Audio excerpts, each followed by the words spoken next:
তমস্যার গহীন চাদর দেখতে দেখতে ঢেকে ফেলেছে নিঝুম রাতের সর্বাঙ্গ। আধারে ডোবা আকাশের বুকে লেগে থাকা লাল রঙের পূর্ণ চন্দ্রটা নিজের উজ্জ্বল লালচে আলো ঢেলে দিয়েছে পৃথিবীর বুকে, যা অনায়াসে ছড়িয়ে পড়েছে সর্বত্র। মাঝে মাঝে মেঘের কিছু কিছু টুকরো এসে আড়াল করে যাচ্ছে তাকে, তবে সম্পূর্ণরূপে আড়াল করতে তারা সর্বদা অপারগ হয়ে পড়ছে। মাঝে মাঝে দুটো কি একটা ব্যাঙের টার টার শব্দ রাতের নিস্তব্ধতাকে ভঙ্গ করছে ঠিকই, কিন্তু তাতে করে তারা যেন এই পরিবেশের মাধুর্যটা বাড়িয়ে দিচ্ছে আরও শতগুণে। ভগ্নপ্রায় ঘরটার কাঁচ ভাঙা জানালা বেয়ে চাঁদের লালচে আলোটা অনায়াসে নেমে আসছে ঘরের মেঝেতে। জানালার কোণার অন্ধকারে দাঁড়িয়ে থাকা সুন্দরী মেয়েটার উজ্জ্বল মুখটা ঘরের মাঝে চলতে থাকা কতগুলো মোমবাতির আলোতে ক্ষীণভাবে হলদেটে হয়ে উঠেছে। তার সম্পূর্ণ মুখমণ্ডল নির্বিকার ভাবহীন, যেন সে কোনো জীবিত মানুষ নয়, বরং সে একটা পুতুল মাত্র। মোমবাতিগুলো ঘরের মাঝে গোল করে সাজানো হয়েছে একটা সিঁদুরে আঁকা বৃত্তের চারপাশে। বৃত্তটির মাঝে সম্ভবত ছাই দিয়ে আঁকা হয়েছে একটা 6 কোণ বিশিষ্ট তারা, যেটির ঠিক মাঝে বসে রয়েছে একজন বৃদ্ধা। মোমবাতির ক্ষীণ হলদেটে আলোয় তার মুখটা সম্পূর্ণ দেখা না গেলেও তার চোখের স্থির কুটিল দৃষ্টি ও তার দাঁত ভাঙা মুখের কোণায় ফুটে থাকা মৃদু অথচ কুটিল হাসিটা তার ব্যক্তিত্ব প্রমাণ দিয়ে চলেছে অল্প অল্প করে। বৃদ্ধার নরম চামড়া কুঁচকানো কালো ঠোঁট দুটো নড়ে চলেছে অনবরত, ও তার সম্পূর্ণ শরীর দুলে চলেছে সেটির তালেই। বৃদ্ধ মহিলাটির সামনে রাখা আছে একটা কালো বিড়ালের মৃতদেহ, যেটির নীল দুটি চোখের দৃষ্টি দেখে চলেছে সেই বৃদ্ধাকেই। বিড়বিড় করতে করতে নিজের পায়ের কাছে রাখা কালো কাপড়ে বাঁধা ছুরিটা তুলে নিয়ে একবার গেঁথে দিল সে সেই মৃত বিড়ালটির গলা লক্ষ্য করে, ও তারপরে সেটির ফিনকি থেকে বেরোতে থাকা রক্তের ধারাটা ভরে নিল নিজের পাশেই থাকা একটা ছোট্ট কাপে। কাপে ভরে যাওয়া রক্তটা নিয়ে ঢক ঢক শব্দে খেয়ে নিল সেটি অনায়াসে এক নিঃশ্বাসে, ও কাপটা ফাঁকা হতেই সেটিকে মাটিতে নামিয়ে নিজের গলায় 3টে আঙুল ভরে যেন সে তার মুখ থেকে বের করে আনলো একটা গোলাকৃতির কিছু, এবং তারপরেই সেটা নিয়ে নিজের অপর হাতে মৃত বিড়ালের চোয়ালটি চিপে মুখ খুলে সেটা এগিয়ে ধরল বিড়ালটির খুলে থাকা মুখের ঠিক ওপরে। বৃদ্ধার 2 ঠোঁট কাঁপতে লেগেছে আবারও।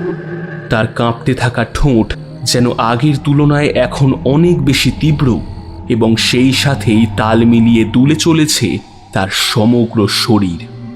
দেখতে দেখতে বেড়ালের খুলে থাকা মুখের ভেতর থেকে বেরিয়ে এলো একটা কালো রঙের ঝলসে যাওয়া হাত, যেন সেটা এতক্ষণ লুকিয়েই ছিল মৃত বেড়ালের শরীরের ভেতরেই। আর তারপরেই এক টানে বৃদ্ধার হাতে থাকা জিনিসটা ছিনিয়ে নিয়ে আবারও ঢুকে গেল ভেতরে। নিয়েছে নিয়েছে নিয়েছে, ও ও ভোগ নিয়েছে নিয়েছে।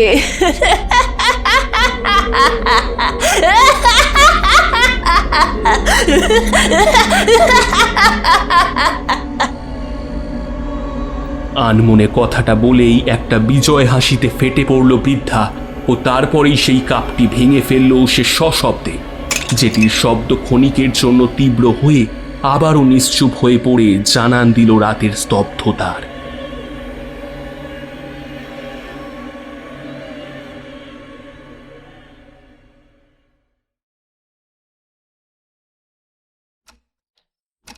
ঘড়ির টিকটিক শব্দের দিকে কান যেতেই নিজের মাথাটা একবার সেদিকেই ঘুরিয়ে নিয়ে নিজের সামনে থাকা কম্পিউটারটা শাটডাউন করল নিলয়। ছুটির সময় হয়ে গিয়েছে তার, কাজেই আর কাজ নয়।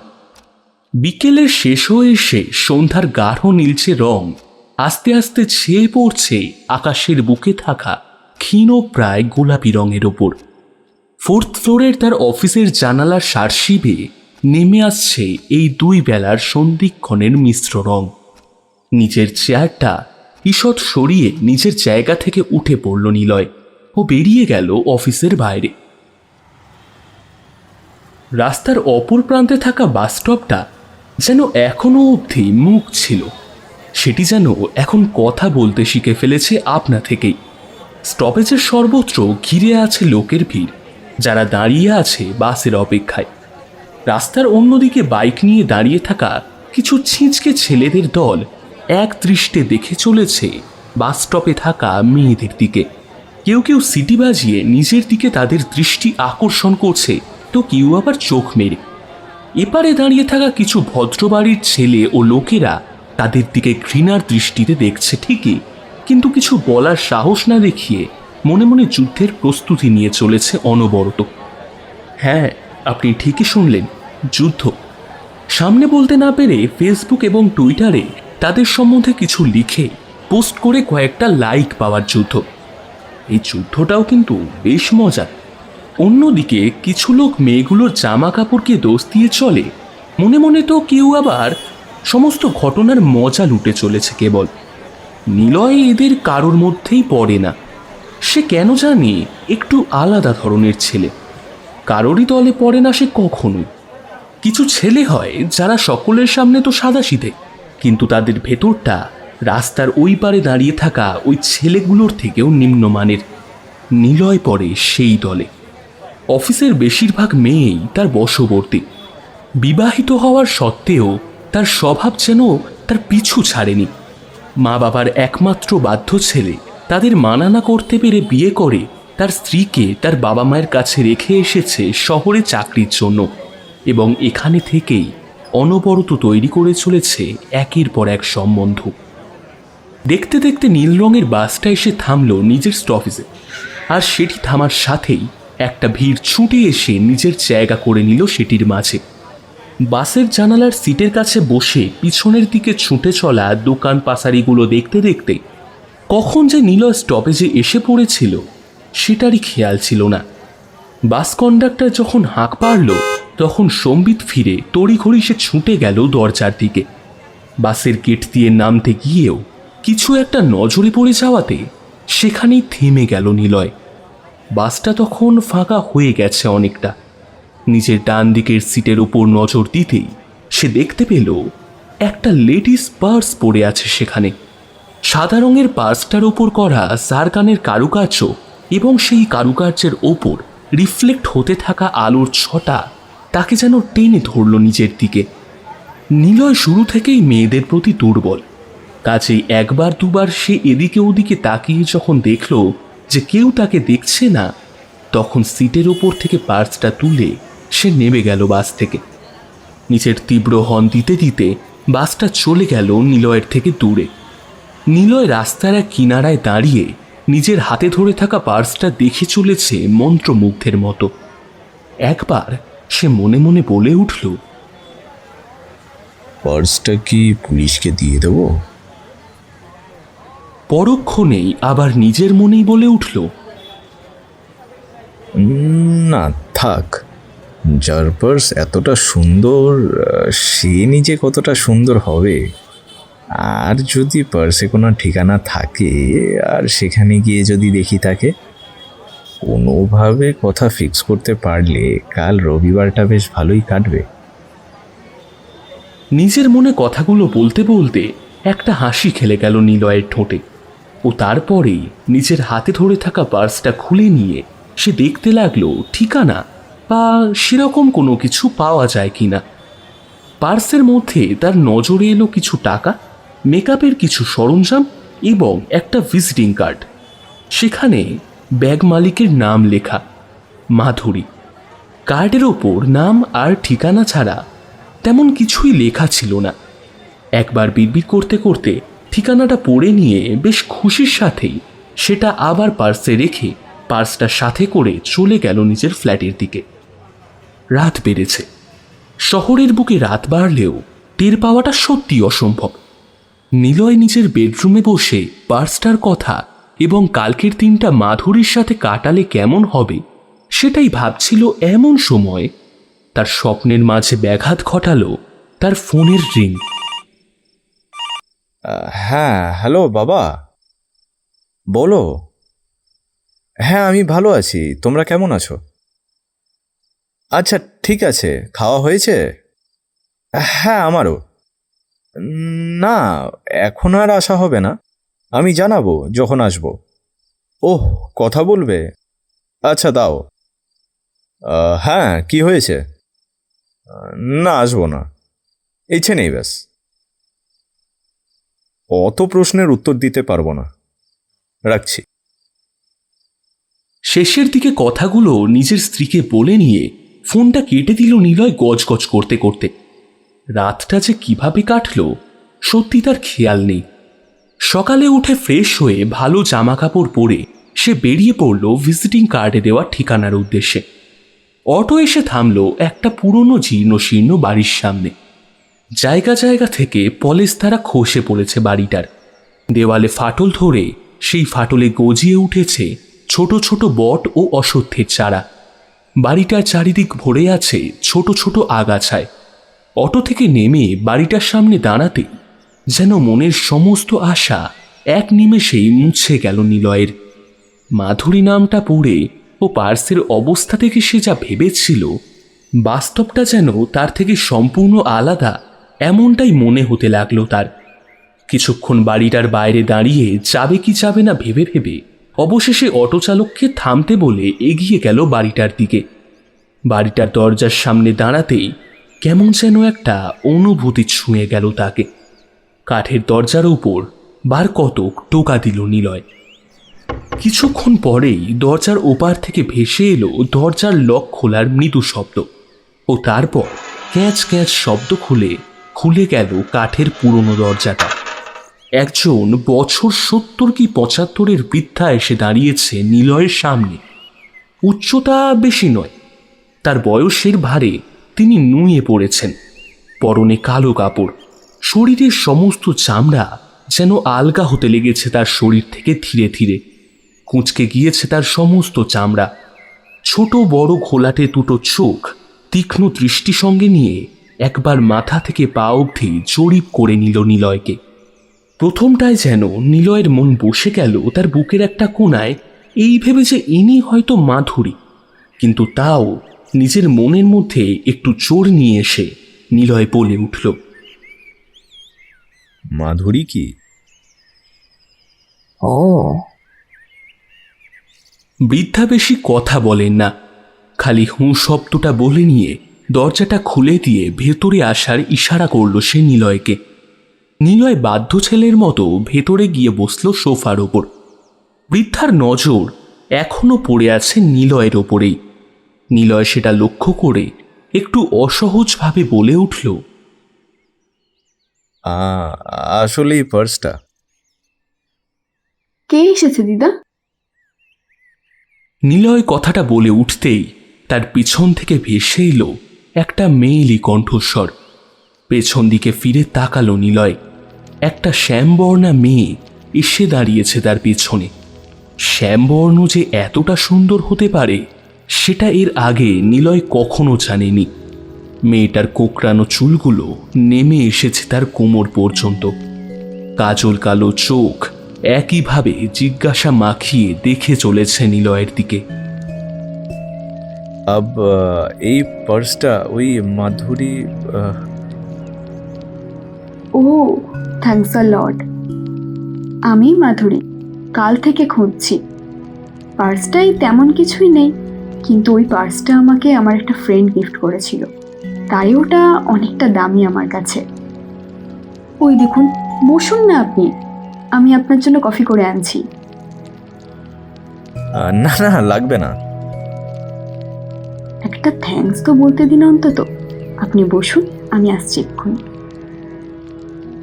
মেয়েটার কথায় এতটা মিষ্টতা, সত্যি তার নামের মতোই তার ব্যবহার।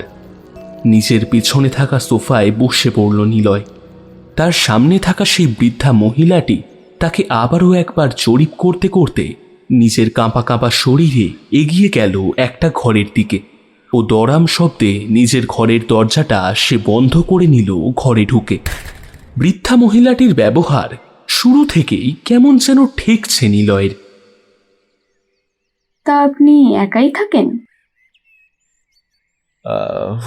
হ্যাঁ, আসলে ওই কাজের জন্য একাই থাকা হয়, আর বাবা মা স্ত্রী অন্য জায়গায় শহরের বাইরে। নিজের অনিচ্ছা সত্ত্বেও স্ত্রীর কথাটা বলে ফেলে নিজেকে কিছুটা মনে মনে গালাগাল করে উঠল নিলয়। আপনার স্ত্রীকে আপনার সাথে এনে রাখেন না কেন? আসলে কি? ওর অন্য একজনের সাথে সম্পর্ক আছে, তাই আমি বারবার বলাতেও ও আমার সাথে আসতে চাইনি। আর আমার ওসব জানার পরে ওর ওপর থেকে মন উঠে গেছে। ইস, ছি, কেউ কিভাবে নিজের পার্টনারকে চিট করতে পারে? আমার তো ভাবতেই ঘৃণা লাগে।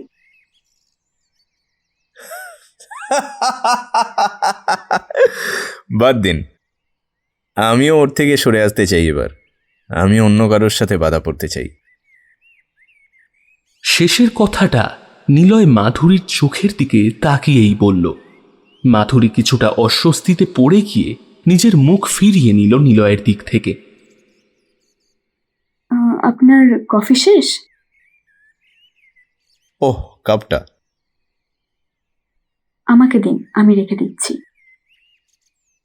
দুজনের মাঝে অনুরূপ কথাবার্তা চলল কিছুক্ষণ, ও তারপর নিলয় বেরিয়ে এলো মাধুরীর বাড়ি থেকে তার সাথে কেটে যাওয়া কিছুটা মুহূর্তের ও বন্ধুত্বের আশ্বাস শোনার পর। অটোতে বসে কিছুক্ষণ ওই জীর্ণ বাড়িটা নিলয় আবারও দেখে নিল। ওর যেন কিছুতেই বিশ্বাস হচ্ছিল না যে মাধুরীর মতো একটা মেয়ে এমন একটা বাড়িতে থাকতে পারে। অটো স্টার্ট হতেই ফোনটা বেজে উঠল নিলয়ের। হ্যালো, হ্যাঁ বলো Nisha. I am missing you too baby. কোথায়? তোমার ফ্ল্যাটে? I am just coming dear. নিশাকে কথাগুলো বলেই চলতি অটোর চালককে নিলয় বলে দিল আর একটা নতুন ঠিকানার কথা। রাত 11টা। নিলয়ের ফ্ল্যাটের দরজাটা কিছুক্ষণ খটখট শব্দ হয়ে খুলে গেল। ফ্ল্যাটে ঢুকে দরজার চাবিটা হ্যাঙ্গারে বাঁধিয়ে চেঞ্জ করে নিজের বেডরুমে এসে শুয়ে পড়ল নিলয়। রাতের আধারে জীর্ণ বাড়িটা এতটা স্তব্ধ হয়ে পড়েছে যে সেখানে আদতেও কোনো মানব জীবনের সম্ভাবনা আছে তা বোঝা দুষ্কর। মাঝে মাঝে রাত চড়া জীবেদের কারণে বাড়িটার চারপাশের ঝোপঝাড়গুলো নড়ে উঠছে ঠিকই, কিন্তু তা অত্যন্ত ক্ষীণ, যা হওয়া বা না হওয়া দুটোই সমান। ঘরের মাঝে একটা সিঁদুর দিয়ে আঁকা বৃত্তের মাঝে বসে আছে সেই বৃদ্ধা, আর ঘরের অন্য কোণায় কাঠের পুতুলের ন্যায় চুপ করে দাঁড়িয়ে আছে মাধুরী। বৃদ্ধার চারপাশে চলে আছে গোল করে সাজানো মোমবাতির শিখা, আর তার সামনে পড়ে আছে আবারও একটা কালো বিড়ালের মৃতদেহ। মাটিতে পড়ে থাকা বৃদ্ধার গোল ছায়াটা দুলে চলেছে তার নড়তে থাকা ঠোঁটের তালে। আকাশে জমে থাকা মেঘের কারণে হয়ে চলা বিদ্যুতের ঝলকানি থেকে থেকে ভাঙা জানলা বেয়ে এসে পড়ছে বৃদ্ধার মুখের ওপর, আর তার ছায়াটা থেকে থেকে কেঁপে উঠে ছড়িয়ে যাচ্ছে ঘরের মেঝেতে তারই সাথে। বৃদ্ধার শান্ত খোলাটে দুই চোখ একভাবে দেখে চলেছে তার সম্মুখে থাকা বিড়ালের মৃতদেহটা অপলক দৃষ্টিতে। বৃদ্ধার পায়ের কাছে রাখা একটা ধারালো চাকু, যেটা থেকে আজ দুপুরে নিলয় কফি খেয়েছিল। দেখতে দেখতে বৃদ্ধার কাঁপা কাঁপা হাতটা তুলে নিল ছুরিটা, আর তারপরেই ঘরের মধ্যে বয়ে গেল রক্তের ধারা, আর তারপরেই ভেসে এলো একটা কাপ ভাঙার শব্দ, যেটা আবারও কিছুক্ষণের মধ্যে শান্ত হয়ে জানান দিল রাতের ভয়ঙ্কর নিস্তব্ধতার।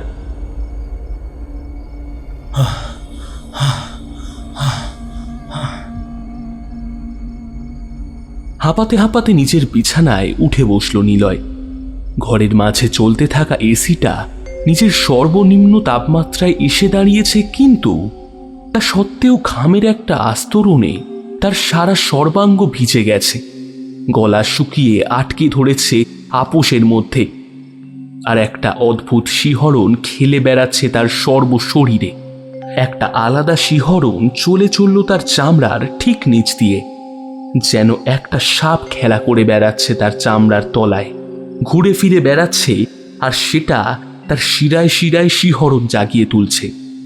সম্পূর্ণ শরীর দেখতে দেখতে গরম হয়ে এলো নিলয়ের, আর ঘরের অন্ধকারের মাঝে তার ঠিক পিছনে তার ঘাড় ছুঁয়ে বেয়ে গেল একটা গরম নিঃশ্বাসের ধারা।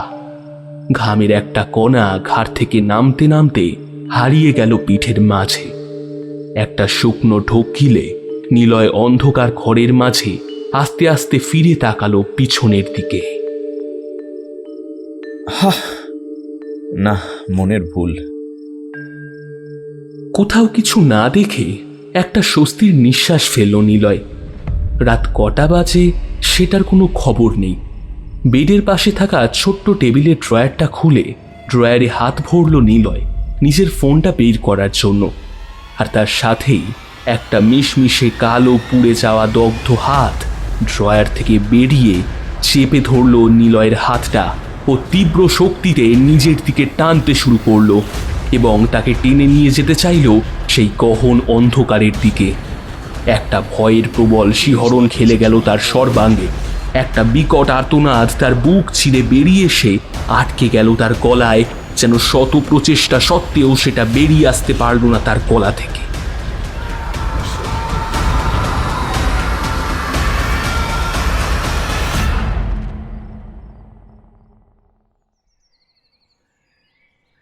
খোলা দরজা দিয়ে ঢুকে আসা সূর্যের আলোর ছাপটানি ঘুমটা ভাঙিয়ে দিল নিলয়ের। ঘড়ির দিকে নজর যেতেই সময়টা দেখে সে উঠে বসল বিছানার ওপর। রাতের সমস্ত কিছুই এখন দিনের আলোতে তার কাছে হয়ে পড়েছে দুঃস্বপ্ন মাত্র। কিছুক্ষণ পর বিছানা ছেড়ে উঠে গুছিয়ে নিয়ে সময় মতো বেরিয়ে গেল নিলয় অফিসে। জানিস কাল কি হয়েছে? লাঞ্চ আওয়ারে অফিসের ক্যান্টিনে বসে কথাটা নিজের অফিস কালিগ কাম বন্ধু বিজয়কে বলল নিলয়। কি আর হবে, নিশ্চয়ই কোনো নতুন মেয়ে। ভাই, মেয়ে তো না, যেন ডানা কাটা পড়ি। হ্যাঁ, বকিস না, আমার জানা আছে সব। ওই রুমে যাওয়ার আগে অবধি তো সব মেয়েকেই ওটাই মনে হয়। দেখ শালা, তুইও তো দেখতে শুনতে ভালো, তুই যে কেন কোনো মেয়েকে পাত্তা দিস না বুঝি না। অফিসের কত মেয়ে তোর জন্য পাগল সে কথা জানিস? না, আর জানার ইচ্ছাও নেই। তুই করছিস তুই কর, আমি এই বেশ ভালো আছি। তবে একটা কথা বলবো, বিবাহিত হয়েও এসব করা কিন্তু ঠিক নয় কোনোভাবেই। বাকিটা তোর ইচ্ছা। শোন ভাই, জীবনটা। Hi guys. নিলয়ের কথার মাঝেই একটা মেয়ের আওয়াজ ভেসে এলো ক্যান্টিনের দরজার দিকে। দুজন সেদিকে মুখ ঘুরিয়ে দেখতে পেল রূপা এগিয়ে আসছে তাদের দিকে। কি নিয়ে কথা হচ্ছে দুজনের? ওই কাল সাহেবের এক নতুন মেয়ের সাথে পরিচয়ের কাহিনী বলছেন। কি খাবি বল? একটা কোল্ড কফি। দাদা, একটা কোল্ড কফি করে দিও। রূপার জন্য কফির অর্ডার দিয়ে আবার মনোযোগ দিল বিজয়। কি করে দেখা? আর মেয়েটাই বা কে? কিছুই তো বলি না। আরে শনিবারে বাস থেকে নামার সময় দেখি একটা লেডিস পার্স বাসের সিটের উপর পড়ে। আর বুঝেছি। আর নিলয় বাবু সেটা কোনোভাবে ফেরাতে গিয়েই, তাই তো? হ্যাঁ।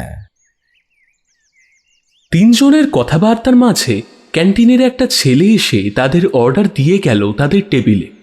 বিজয় ও রূপা নিজেদের জিনিসটা তুলে নিল হাতে ও তারপরেই খেতে শুরু করল।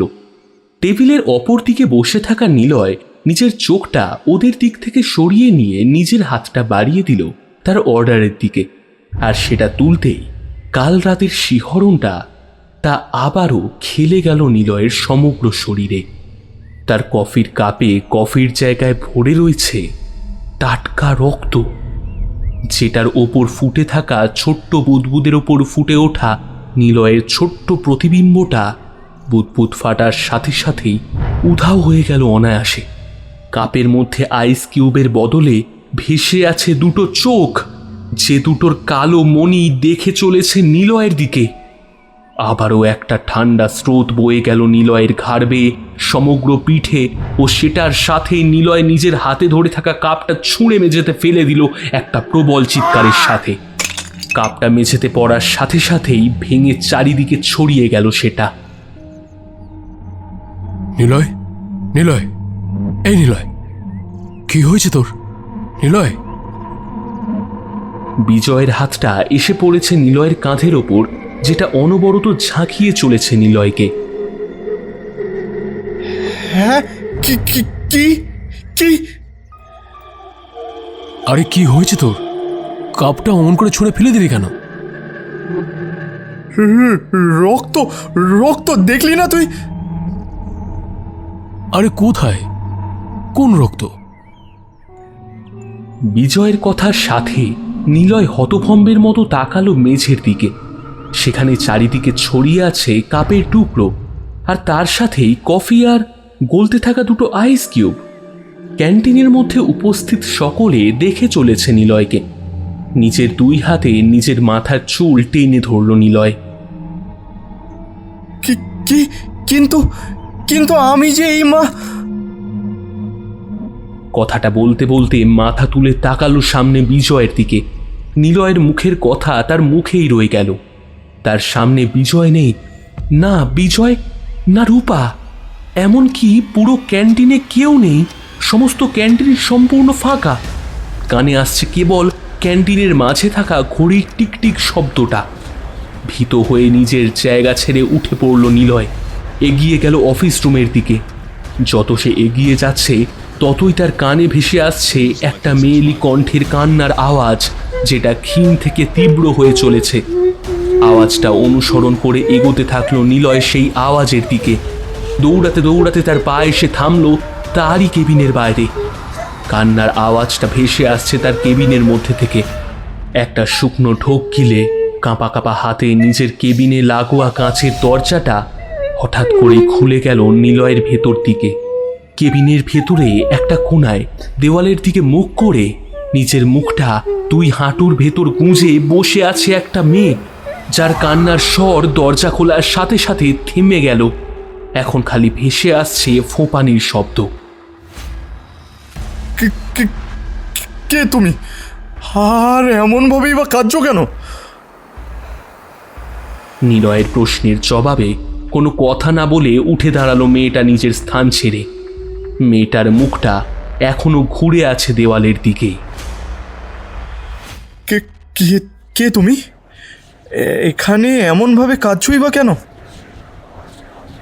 কথাটা বলে উঠে নিজের একটা পা কেবিনের মধ্যে রাখল নিলয়, আর তার সাথেই মেয়েটা নিজের মুখ দেওয়ালের দিক থেকে ফিরিয়ে ঘুরে তাকালো নিলয়ের দিকে এক ঝটকায়। মেয়েটার মুখের দিকে তাকাতেই সমস্ত শরীর শিথিল হয়ে গেল নিলয়ের। গায়ের চামড়ার তলে যেন চলতে শুরু করলো অজস্র বিছের দল, যা কাঁপিয়ে দিল নিলয়কে অনায়াসে। মেয়েটার মুখের একটা দিক সম্পূর্ণ জ্বলে গেছে। কপালের চামড়া গলে গিয়ে এসে মিশেছে গলার চামড়ার সাথে। ওপরে ঠোঁটটা লেগে গিয়েছে গালের সাথে, আর গালের চামড়া কোনো কোনো জায়গা থেকে এমনভাবে ফুটো হয়ে আছে যে সেই ফুটো থেকে অনায়াসে দেখা যাচ্ছে মেয়েটার দাঁত, গলা ও ঘাড়ের চামড়া গলে বেরিয়ে এসেছে মাংসের দলা ও শিরা ধমনী, যে দুল দপদপ করে চলেছে অনবরত। গলার কাছে হয়ে থাকা ঘায়ের ওপরে কালো রক্ত মেখে কিলবিল করছে অজস্র পোকা। আর স্থির থাকতে পারল না নিলয়। মেয়েটা ধীরে ধীরে এগিয়ে এলো নিলয়ের দিকে, আর তার সাথে এক পা করে নিলয়ও সরতে শুরু করলো পিছনের দিকে। টাল সামলাতে না পেরে পড়ে গেল নিলয় মেঝের ওপর। মেয়েটা এতক্ষণে তার মুখের কাছে মুখ এনে খুলে দিল তার মুখটা অসম্ভবভাবে। মেয়েটা মুখটা যেন খুলতেই চলে গেল, আর সেটির সাথেই বেরিয়ে এলো একটা প্রবল চিৎকার। ভয়ে কুঁকিয়ে উঠল নিলয়, আর এবার তার মুখ দিয়েও বেরিয়ে এলো এক অসহ্যকর আর্তনাদ। নিলয়, নিলয়! শরীরে একটা তীব্র ঝাঁকুনিতে সম্বিত ফিরল নিলয়ের। সে এখনো বসে আছে ক্যান্টিনের মধ্যেই। ক্যান্টিনে বসে থাকা সকলের দৃষ্টি এসে পড়েছে নিলয়ের ওপরেই। রূপা দেখে চলেছে তাকে নির্বাক দৃষ্টিতে। আই থিঙ্ক তোর রেস্টের দরকার আছে, তুই বাড়ি চলে যা। রূপা এতক্ষণ নিলয়কে দেখতে দেখতে বলে উঠল কথাটা। বিজয় এক দৃষ্টে এখনো দেখে চলেছে নিলয়ের দিকেই। তুই কি কোনো কারণে ডিস্টার্বড আছিস? আসলে কাল রাত থেকেই এমন হচ্ছে, কেন জানি না, বুঝতে পারছি না কিছুই। তাহলে তুই বাড়ি চলে যা। মাঝে মাঝে কাজের প্রেশারে এমন হয়। You need rest. হ্যাঁ, উঠি। অফিস থেকে নিজের ফ্ল্যাটের রাস্তাটা যেমন তেমন করে পার করে নিলয় এসে দাঁড়ালো নিজের বিল্ডিংয়ের সামনে। ওর একটা অফিস কালিগ ওকে ছেড়ে দিয়ে গেল এই অবধি। বিল্ডিংয়ের মেন গেট পার করে নিলয় এসে দাঁড়ালো লিফটের সামনে। লিফটের দরজার এক কোণায় লাগোয়া বোতামটা টিপতেই কিছুক্ষণের মধ্যে লিফটটা এসে খুলে গেল নিলয়ের সামনে। লিফটের ভেতরে ঢুকে নিজের ফ্লোরের বোতামটা টিপে লিফটের একটা দেওয়ালের সাহারায় নিলয় দাঁড়িয়ে গেল নিজের দুই চোখ বুজে। চলতে শুরু করলো লিফটটা ধীরে ধীরে। ওপরের দিকে নিজের ঘরঘর শব্দ করে সে উঠে যেতে লাগলো। হঠাৎ লিফটের কাঁচের দরজায় হয়ে ওঠা একটা শব্দে চোখ খুলে গেল নিলয়ের। লিফটটা এখনো চলে চলেছে ধীর গতিতে, আর চলতি লিফটের বাইরে থেকে সেটির কাঁচের দরজার ওপর একটা হাতের ধাক্কা এসে চলেছে বারংবার। ভয়ে শিউরে উঠল নিলয় ও সেধিয়ে গেল লিফটের একটা কোণায়। আচমকা লিফটের ইলেকট্রিসিটি কাট হয়ে ধম্ম একটা শব্দ করে একটা প্রবল ঝটকায় থেমে গেল লিফটটা সেখানেই। আর তার সাথে নিভে গেল লিফটের মাঝে চলতে থাকা আলোগুলো। শ্বাস প্রশ্বাস প্রবল হয়ে গেল নিলয়ের। বিল্ডিংয়ের মাঝে ঝুলতে থাকা অন্ধকারময় লিফট, আর সেটার মাঝে বসে আছে ভীত অবস্থায় নিলয়। লিফটের বাইরে কাঁচে এখনো হয়ে চলেছে সেই খটাখট শব্দ। সেই হাতটা এখনো পিটিয়ে চলেছে লিফটের দরজা বারংবার। আচমকা সমস্তটা যেন থেমে গেল আপনা থেকেই। লিফটের ইলেকট্রিসিটি আবারও চলে এলো যথাযথ। লিফটটা চলতে শুরু করলো আবারও নিজের মধ্যম গতিতে। কিছুক্ষণ কেটে যেতেই নিজেকে সামলে নিয়ে উঠে দাঁড়ালো নিলয়, আর তার সাথেই একটা প্রবল গাঢ় নিঃশ্বাস এসে ঠেকল তার ঘাড়ে। গলার ওপর দিকে জমে থাকা ঘামের কণাগুলো যেন নিমেষে একত্র হয়ে নেমে এলো নিচের দিকে, আর তার সাথেই বুক বেয়ে নেমে গেল পেটের দিকে। কাঁপা কাঁপা মাথাটা আস্তে আস্তে সন্তর্পণে ফিরে তাকালো নিলয় নিচের পিছন দিকে। নিলয়ের ঠিক সামনে দাঁড়িয়ে আছে আবারও সেই বিভৎস দর্শনা নারী মূর্তি, যাকে দেখা মাত্রই একটা চিৎকার অনায়াসে বেরিয়ে এলো নিলয়ের কণ্ঠনালী ছিঁড়ে। ঘর ঘর শব্দে লিফটটা এসে থামল নিলয়ের ফ্লোরে, নিলয়ের ফ্ল্যাটের দরজার ঠিক সামনে। নিজেকে সামলে নিয়ে তড়িঘড়ি করে নিলয় বেরিয়ে গেল লিফটের বাইরে ও ছুটে গিয়ে নিজের ফ্ল্যাটের দরজা খুলে ঢুকে পড়ল নিজের ফ্ল্যাটের ভেতর। মেয়েটার খুলে থাকা মুখটা এখনো ভেসে আসছে নিলয়ের চোখের সামনে, আর অনবরত তার কানে বেজে চলেছে সেই দারুণ স্বরে চিৎকারটা। আস্তে আস্তে সবটা থেমে গেল। সবটা যেন আগের মতোই সামান্য হয়ে পড়ল এক মুহূর্তের ব্যবধানে। সবটা থামতেই প্যান্টের পকেটে থাকা নিলয়ের ফোনটা আচমকা বেজে উঠল। কাঁপা কাঁপা হাতে সেটা বের করে নিয়ে ফোনটা তুলল সে।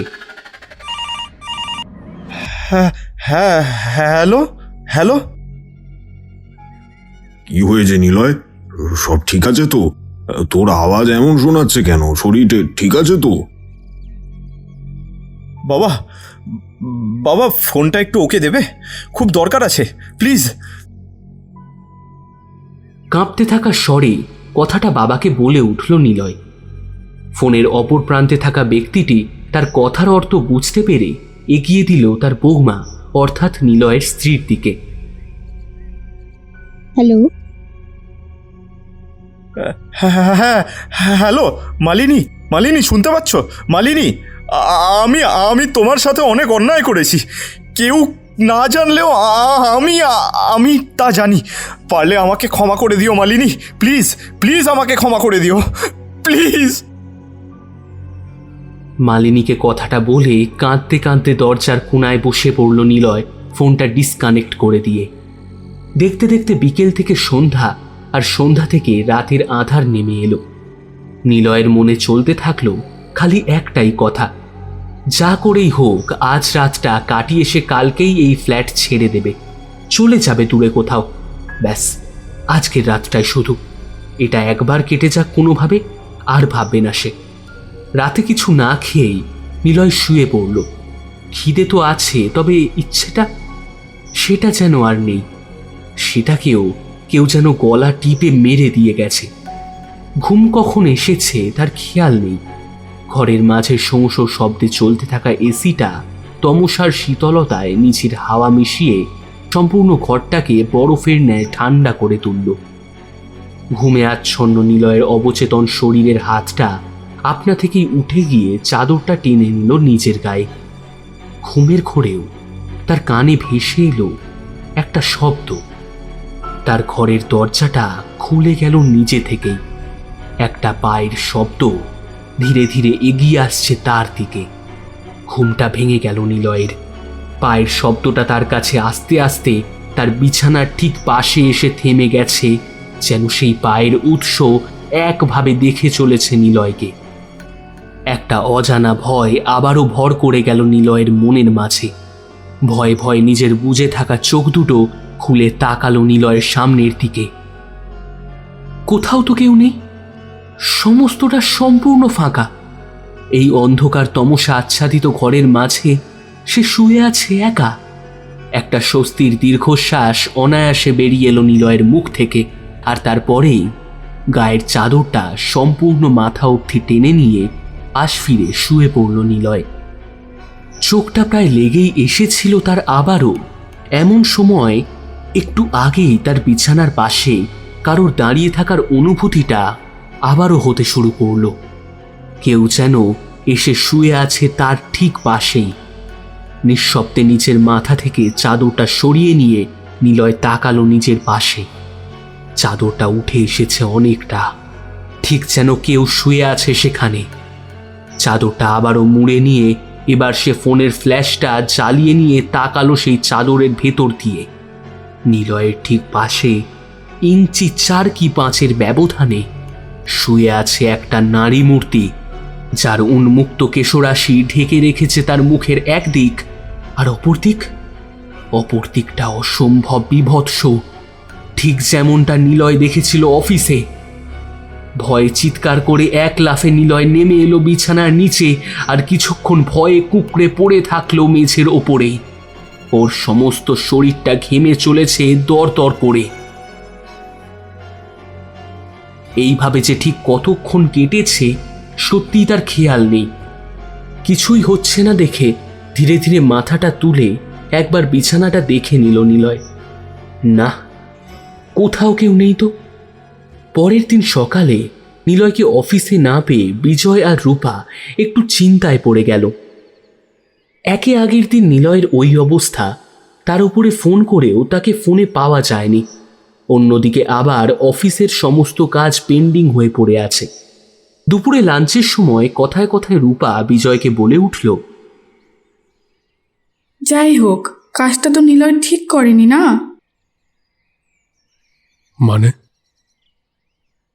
মানে ওই পার্সের ব্যাপারটা। ওর জীবন ভাই, যা পারে করুক। কিন্তু তাই বলে বাড়িতে নিজের স্ত্রী থাকা সত্ত্বেও? ওকে তো চিনিসই, অফিসের তুই আর দুটো একটা মেয়েকে ছাড়া কাকেও বাদ রেখেছে। যাই হোক, আমি ভাবছি কাল একবার ছুটি করব, করে দেখতে যাব ওকে। ফোনে তো পেলাম না। আচ্ছা। পরের দিন সকালে বিল্ডিংয়ের লিফটের বাইরে দাঁড়িয়ে আছেন 7th ফ্লোরের মিসেস বোস। তার চোখে মুখে ফুটে উঠেছে একটা চাপা অস্বস্তি।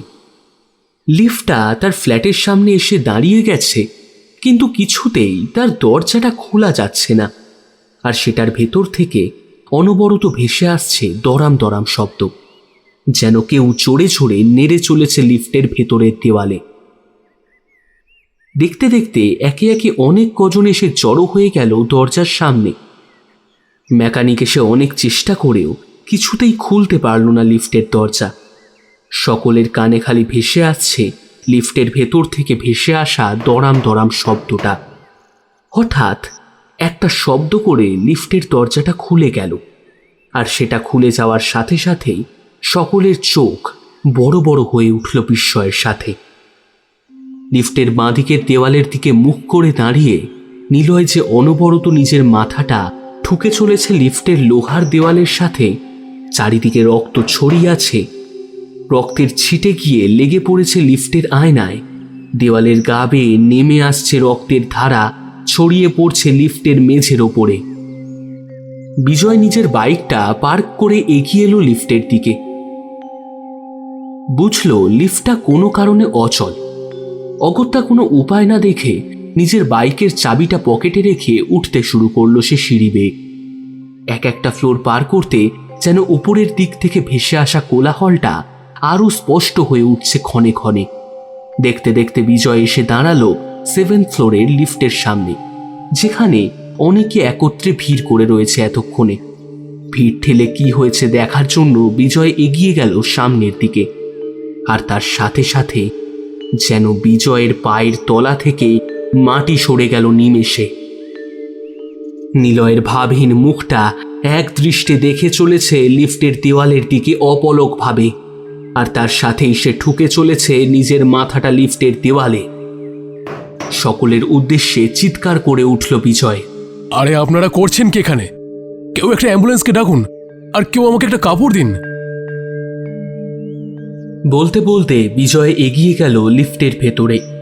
বিজয়ের কথা শোনা মাত্রই যেন সকলে নিজের সম্বিত ফিরে পেল। সবাই ছোটাছুটি শুরু করলো নিজের মতো। কেউ ফোন করলো অ্যাম্বুলেন্সে, তো কেউ বিজয়কে কাপড় এনে দিল। দুপুরে লাঞ্চ ব্রেকের সময় পেয়ে হাসপাতালে নিলয়ের সাথে দেখা করতে গেল রূপা ও অফিসের দু একটা কলিগও। উফ না, একজন সুস্থ মানুষ এমন কেন করবে? আমি শিওর ওর উপর কেউ কোনো অবিচার ক্রিয়া করেছে। বিজয়ের মুখে সমস্ত কথা শুনে বলে উঠল অপূর্ব, মানে ব্ল্যাক ম্যাজিক, কালো জাদু, তন্ত্র। ধ্যার, কিসব বলছিস জাদা? আজকালকার সময়ে এসব বিশ্বাস করা সত্যিই বোকামো। সে তুই মানবি কিনা ব্যাপারটা সম্পূর্ণ তোর নিজস্ব, কিন্তু আমি কিন্তু কোনো পাগলকে এইভাবে নিজের ক্ষতি করতে দেখিনি। আমি ওকে পাগল বললাম কখন? সে নাই বল, কিন্তু তোর মূল কথা এটাই না যে ওর মাথার ঠিক নেই, তাই জন্য। হ্যাঁ, কিন্তু আমি কোনো মানসিক রোগীকে এমন করতে দেখিনি। এবার বিশ্বাস অবিশ্বাস সমস্তটা তোর নিজের ওপরে। আপাতত সময় হয়ে আসছে, আমি যাচ্ছি। যদি কোনো দিন এমন কোনো পাগলকে পাস তো আমাকে জানাতে বলিস না। কথাগুলো বিজয়কে শুনিয়ে হনহন করে বেরিয়ে গেল অপূর্ব বাইরের দিকে। তুই বিজয়ের সাথে কথা কাটাকাটির কোনো সুযোগ ছাড়িস না, বল।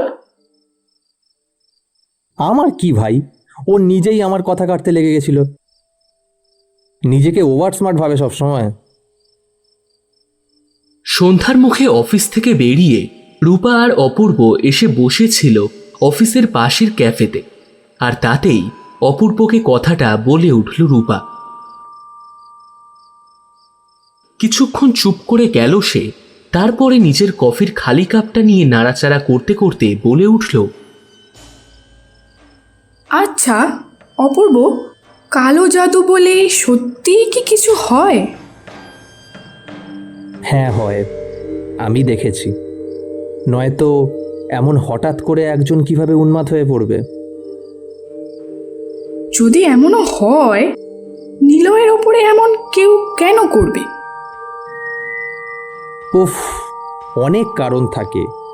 কেউ বদলা নিতে চাইলে এমন করতে পারে, আবার কোনো তান্ত্রিক ও নিজের শক্তি বাড়ানোর জন্য করতে পারে। স্ট্রেঞ্জ? যাক, ছাড়, চল যাওয়া যাক, বাড়ি ফিরবো আমিও, রাত হয়ে এসেছে। তাদের দুজনের হতে থাকা কথার মাঝে খেয়ালই ছিল না যে তাদের পাশের টেবিলে বসে থাকা একটা মেয়ে তাদের সমস্ত কথা শুনে চলেছে। তার মুখটা তাদের দিকে না থাকলেও তার কান শুনে চলেছে তাদের সমস্ত কথা। দুজনে টেবিল ছেড়ে উঠে যেতেই সে এগিয়ে এলো তার টেবিলের কাছে। এবার তার মুখটা হয়ে উঠল স্পষ্ট। মেয়েটা মাধুরী। ও কিছুক্ষণ এদিক সেদিক দেখে নিয়ে সন্তর্পণে অপূর্বর কাপটা তুলে নিয়ে ঢুকিয়ে নিল নিজের ব্যাগের মধ্যে। পরের দিন সকালে অফিসের আবহাওয়া অনেকটা চুপচাপ ছিল। নিলয় রাতেই অজানা কারণে হাসপাতালেই মারা গেছে। ছেলেটা সকলের খুব একটা পছন্দের না হলেও তার অনুপস্থিতিটা যেন সকলের মনে দাগ কেটে যাচ্ছিল বারে বারে। বিজয় মনে মনে ভাবল একবার অপূর্বর সাথে কথা বলা দরকার। কথাটা ভাবতে ভাবতে বিজয় এগিয়ে গেল অপূর্বের কেবিনের দিকে। কেবিনের গেটে দু একবার টোকা দিয়ে দরজাটা খুলে ঢুকে গেল বিজয় কেবিনে। কেবিন ফাঁকা। কেবিনে তো অপূর্ব নেই। আজও আসেনি? কথাটা ভাবতে ভাবতে বিজয় বেরিয়ে গেল অপূর্বর কেবিনের বাইরে। অফিসে জিজ্ঞেস করাতে জানতে পারল যে অফিসে কাউকেই কিছু না বলে সে ছুটি নিয়েছে। কিন্তু ও তো না জানিয়ে ছুটি করে না। দেখতে দেখতে সন্ধ্যা নেমে এলো। বিজয় অফিস থেকে নিজের বাড়ি ফেরার প্রস্তুতি নিতে লাগলো। এমন সময় বিজয়ের পকেটে তার ফোনটা বেজে উঠল। পকেট থেকে ফোনটা বের করে তার দিকে তাকাতেই দেখতে পেল ফোনটা তার ভাই সুমন করেছে। হ্যাঁ বল। বলছি রাতে আজ রান্না আমি করব না, তুই ফিরে করবি। আমার আজ ইচ্ছা করছে না। আমিও পারবো না, আমি অনলাইনে অর্ডার করে দিচ্ছি, এসে যাবে অ্যাড্রেসে। কথাটা বলে নিয়ে বিজয় রাতের খাবার অর্ডার করে দিয়ে অফিস থেকে বেরিয়ে গেল নিজের বাড়ির উদ্দেশ্যে।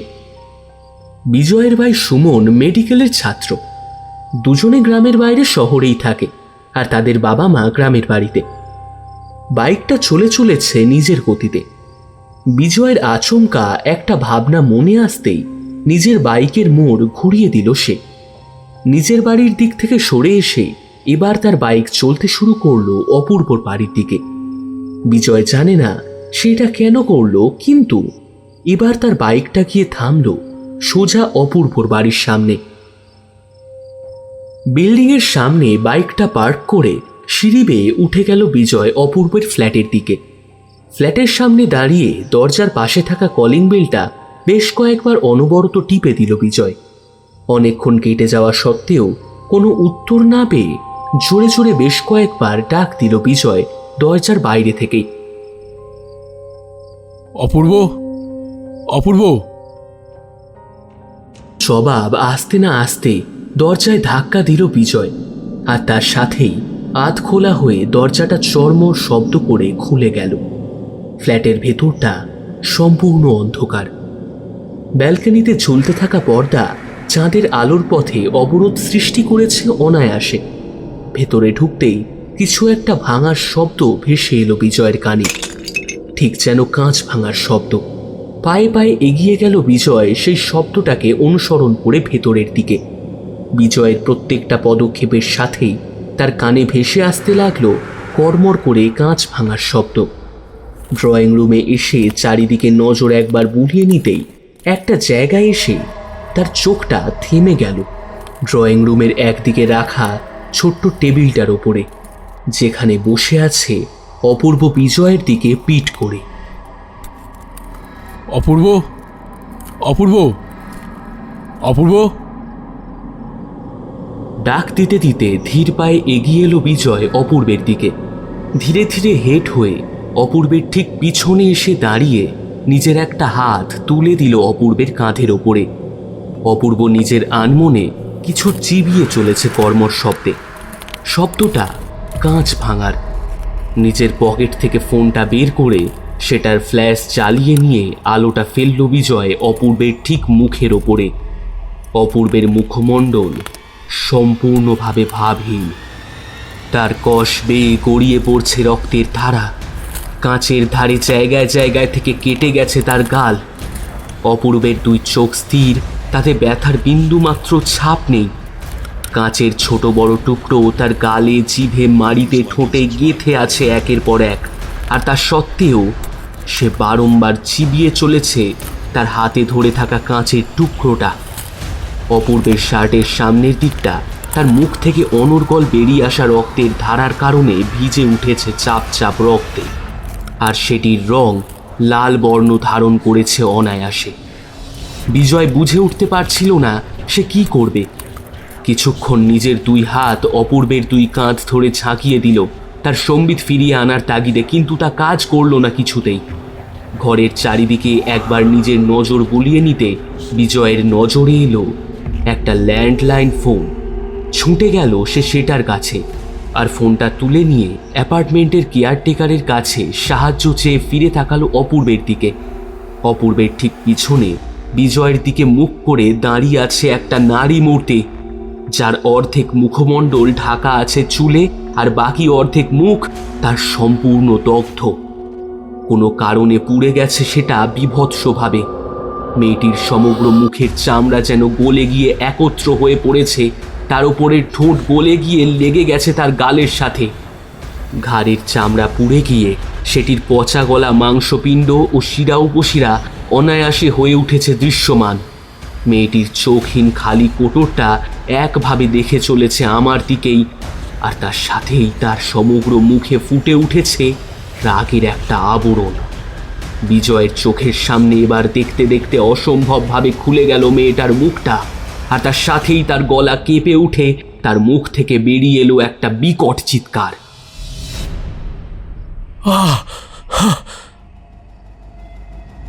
সহসা গালের ওপরে দু একবার থপথপানি হতেই জ্ঞান ফিরে এলো বিজয়ের। উঠে বসে নিজের চারিদিকে ঘুরে দেখে নিল অপূর্বকে বার কয়েক। তার চোখের সামনে দাঁড়িয়ে আছেন এখন থানার দারোগা। অপূর্বকে হাসপাতালে পাঠিয়ে দিয়ে জেরা করতে লাগলেন বিজয়কে। বিজয় সম্ভবত সমস্ত ঘটনাই তাকে বলে দিল, খালি ওই মেয়েটাকে দেখার ঘটনাটা বাদ দিয়ে, কারণ সে জানত ভূতের কথা আর যাই হোক পুলিশ কখনো বিশ্বাস করবে না। বেশ কিছুক্ষণ কথাবার্তার পরে পুলিশ যাওয়ার অনুমতি দিল বিজয়কে। ঘটনাটা হয়ে কেটে গেছে প্রায় 3 দিন। তৃতীয় দিনের মাথায় অপূর্ব মারা গেল হাসপাতালেই। একটা খটকা এবার কাঁটার মতো বিঁধতে লাগলো বিজয়ের মনে। পরপর 2 জনের প্রায় একইভাবে মৃত্যু।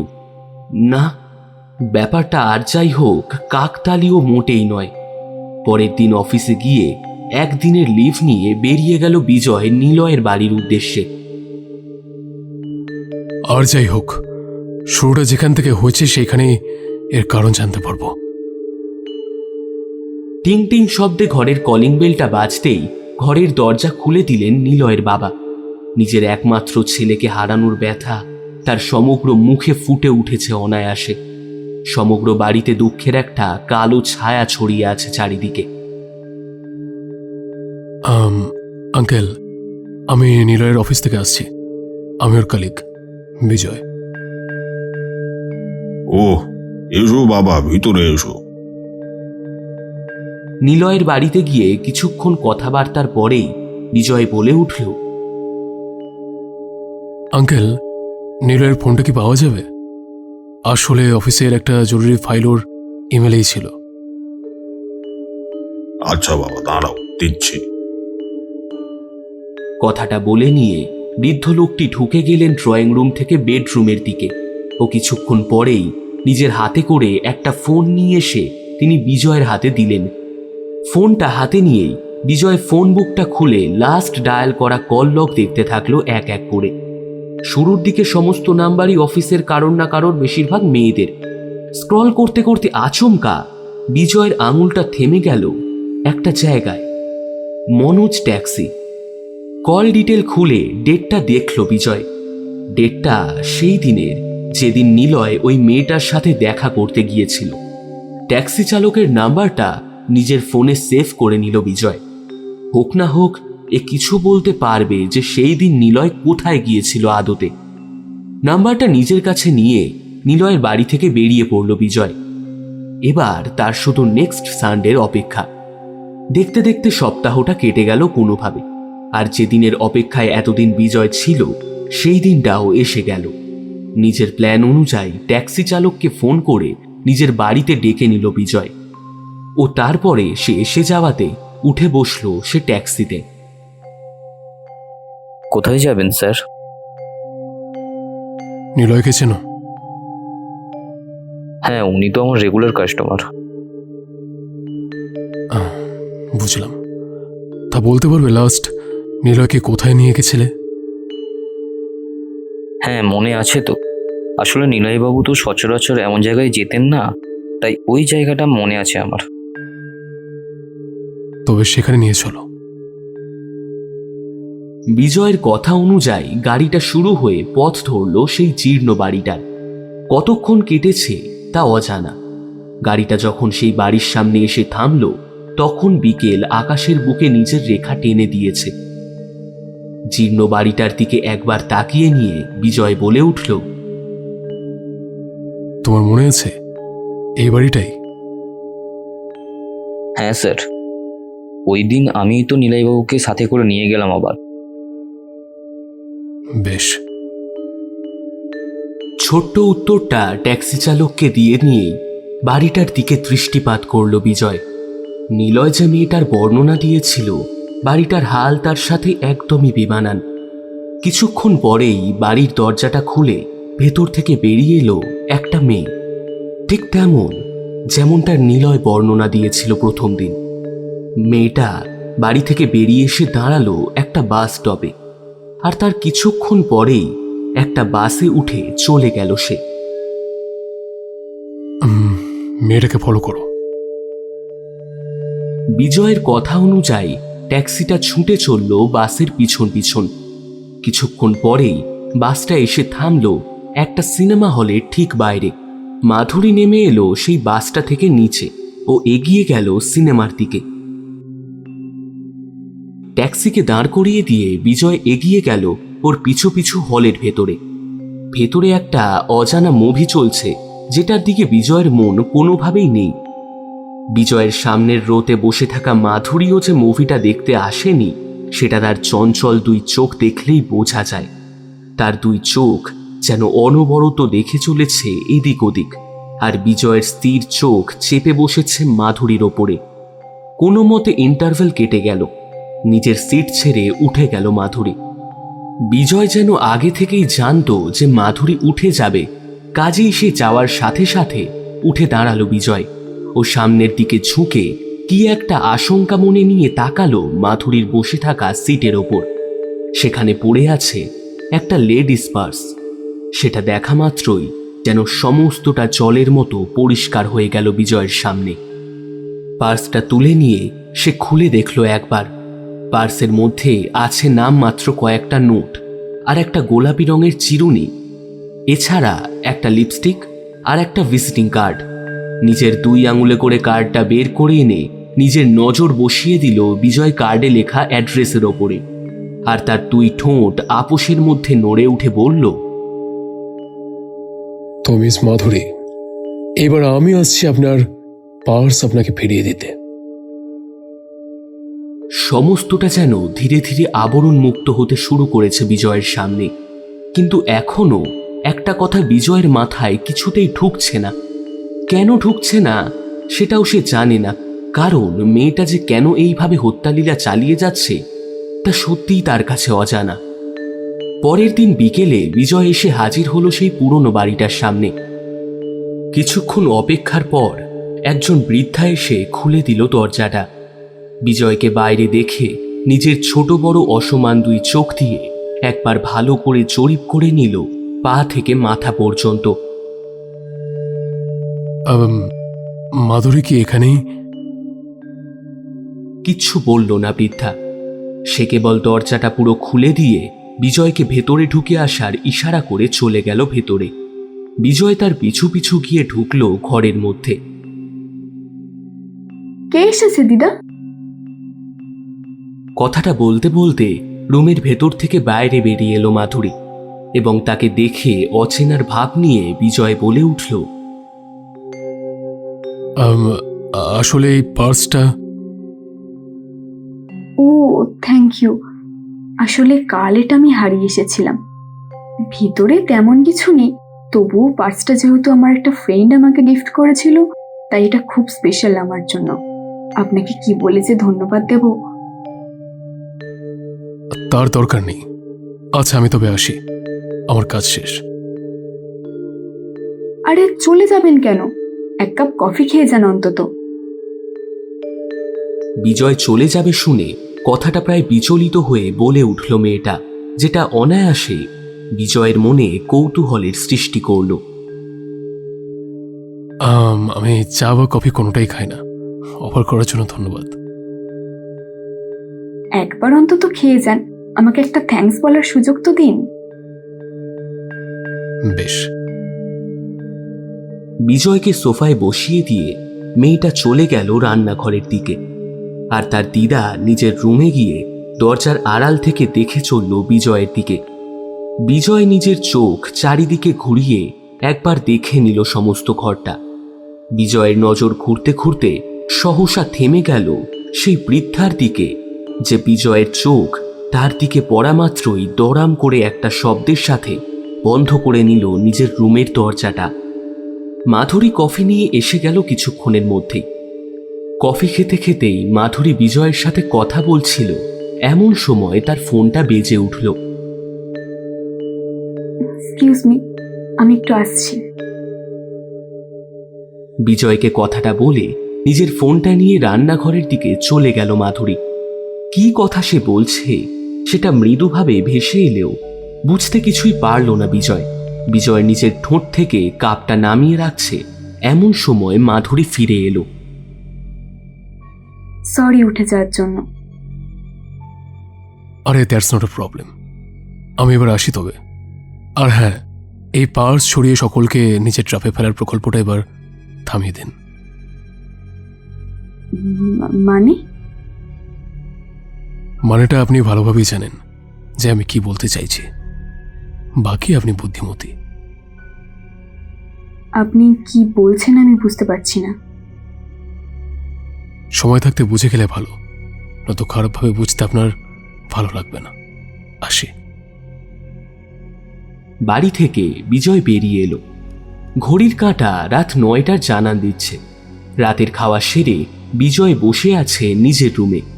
তার রুম থেকে ভেসে আসছে কিবোর্ড চলার খটখট শব্দ। কম্পিউটার স্ক্রিনের নীলচে আলোটা এসে পড়েছে বিজয়ের মুখের ওপরে, আর স্ক্রিনে ফুটে উঠেছে অভিচার ক্রিয়া সম্বন্ধে কিছু তথ্য, যাতে লেখা কথাগুলো খুব মনোযোগ সহকারে পড়ে চলেছিল বিজয়। গত কিছু মাস ধরে শহরের বুকে হয়ে চলা হত্যালীলাটা থেমে আছে গত 2 দিন ধরে। মনে মনে একটু আশ্বস্ত হলো বিজয় যে সেই দিনের কথাটা কাজে দিয়েছে।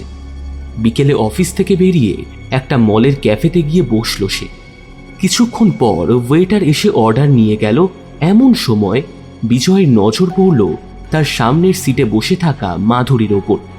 মাধুরী এক দৃষ্টে তাকে দেখে চলেছে অপলকভাবে। তার মুখে কোনো রকম কোনো রিয়াকশন নেই কোনোভাবেই। মলিন মুখটা শান্তভাবে দেখে চলেছে খালি বিজয়কে। বিজয়ের মনের মধ্যে সেই পুরনো ভয়টা আবারও আঁচড় কেটে গেল। উফ, এ আবার? তবে কি আবার সেই একই কাজ করতে? কথাটা মনে মনে ভেবে বিজয় এগিয়ে গেল তার দিকে। মেয়েটার স্থির দৃষ্টি এখনো দেখে চলেছে বিজয়কে, কিন্তু তার মুখে কোনো রকমের কোনো ভাব পরিবর্তন হলো না কিছুতেই। তুমি আবার এখানে? আবার সেই খেলা খেলতে এসেছ? কোনো জবাব এলো না মেয়েটির দিক থেকে। বিজয়ের প্রশ্নের বদলে মেয়েটি নিজের স্থান ছেড়ে উঠে পড়ল আর চলে যেতে লাগলো হন হন করে। বিজয় পিছু নিল তার, ও দৌড়ে গিয়ে তার কাঁধে হাত রাখল। বিজয়ের হাতটা মাধুরীর কাঁধে আসতেই আর সামনে এসে দাঁড়ালো এক বিভৎস দর্শনা নারী মূর্তি, আর তাকে দেখা মাত্রই মাধুরী দৌড়াতে আরম্ভ করলো প্রাণপণে। মাধুরী, মাধুরী স্টপ! মাধুরী! কথাটা বলতে বলতে বিজয় ছুটছিল মাধুরীর পিছনে, কিন্তু সে কিছু বুঝতো তার আগেই 4th ফ্লোরের লবি ঘেরা কাঁচ ভেঙে মাধুরী সোজা এসে পড়ল নিচে, আর তার সাথেই রক্তের একটা ধারা অনায়াসে ভিজিয়ে তুলল গ্রাউন্ড ফ্লোরের মেঝে।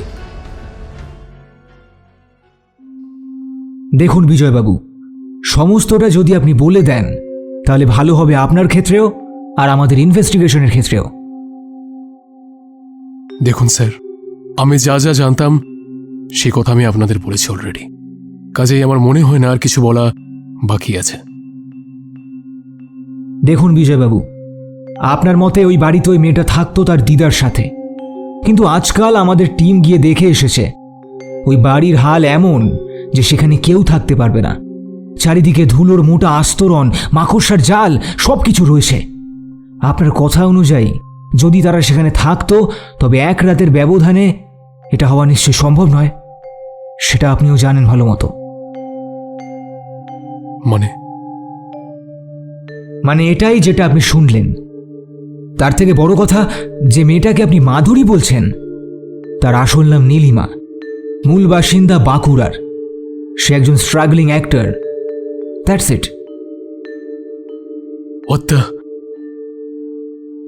আপনি যা যা জানেন সবটা জানালে আপনার ক্ষেত্রে ভালো হবে। দেখুন অফিসার, আমি যা যা জানতাম সবটাই আপনাকে জানিয়েছি, এর থেকে বেশি আমার সত্যিই কিছু জানা নেই।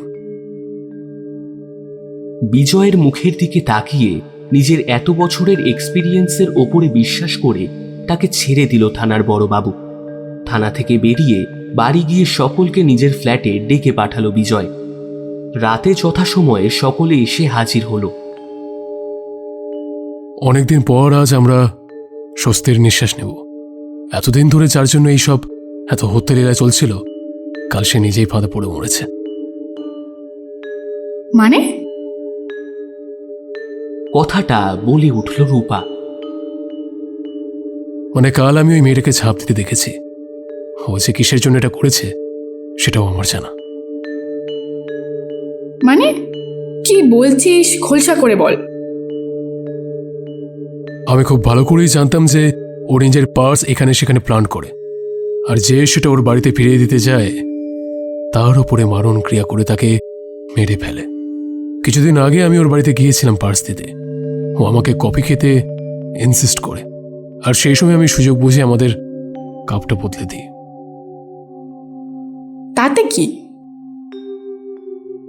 আমি ওই রাতে বাড়ি ফিরে অবিচার ক্রিয়া সম্বন্ধে একটু পড়েছিলাম ইন্টারনেটে। সেখানে আমি পড়েছিলাম যে এই সব ক্রিয়াতে যার ওপর এটা করা হবে তার ইঁটো জাতীয় কিছু জিনিস দরকার। আর আমি যেহেতু কাপ বদলে দিয়েছিলাম, তাই সেখানে ও আমার কাপ ভেবে নিজেরটাই ইউজ করে ও নিজের জালে নিজেই পড়ে মারা যায়। যদি আবার ফিরে আসে? আসতে পারবে না। না এলেই ভালো।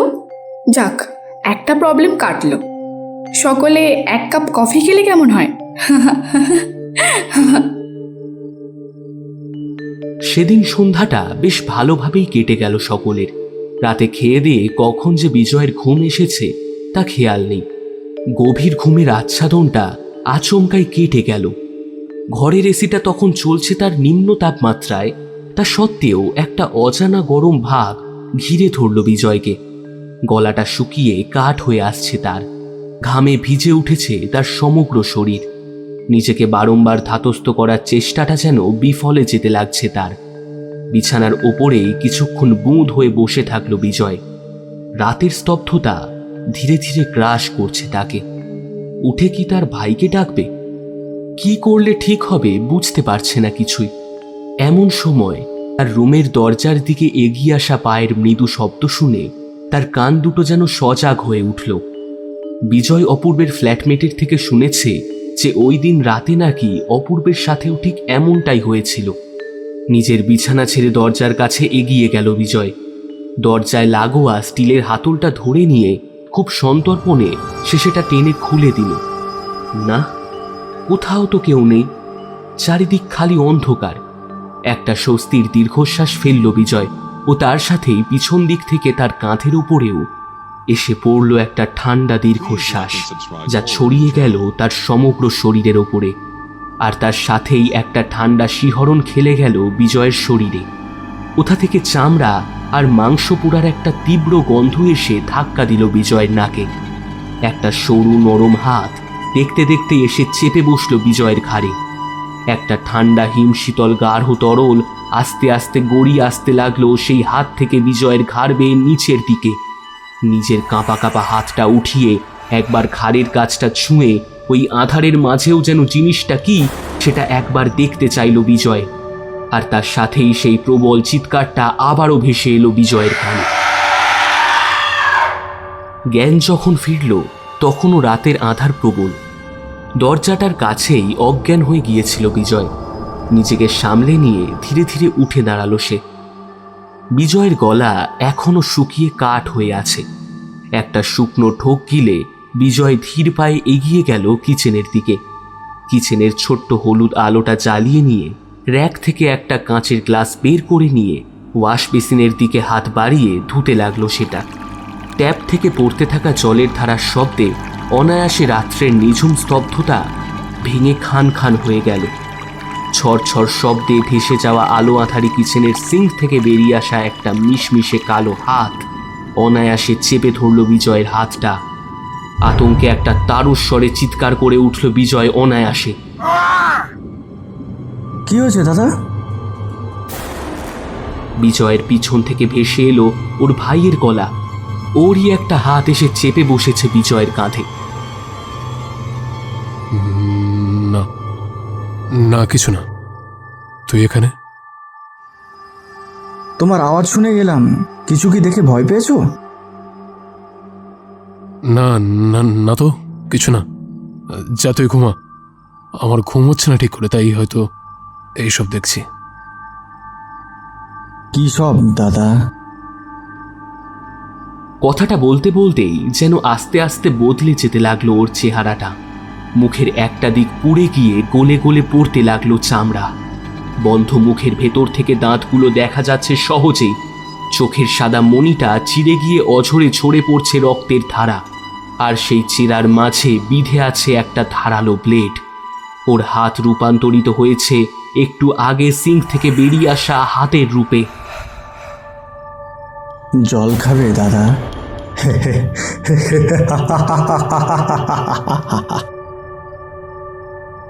না না। একটা প্রবল চিৎকারের সাথে ঘুমটা ভেঙে গেল বিজয়ের।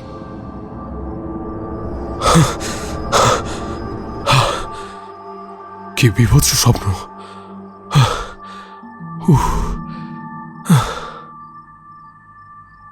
হাঁপাতে হাঁপাতে বিছানার ওপর উঠে বসল সে।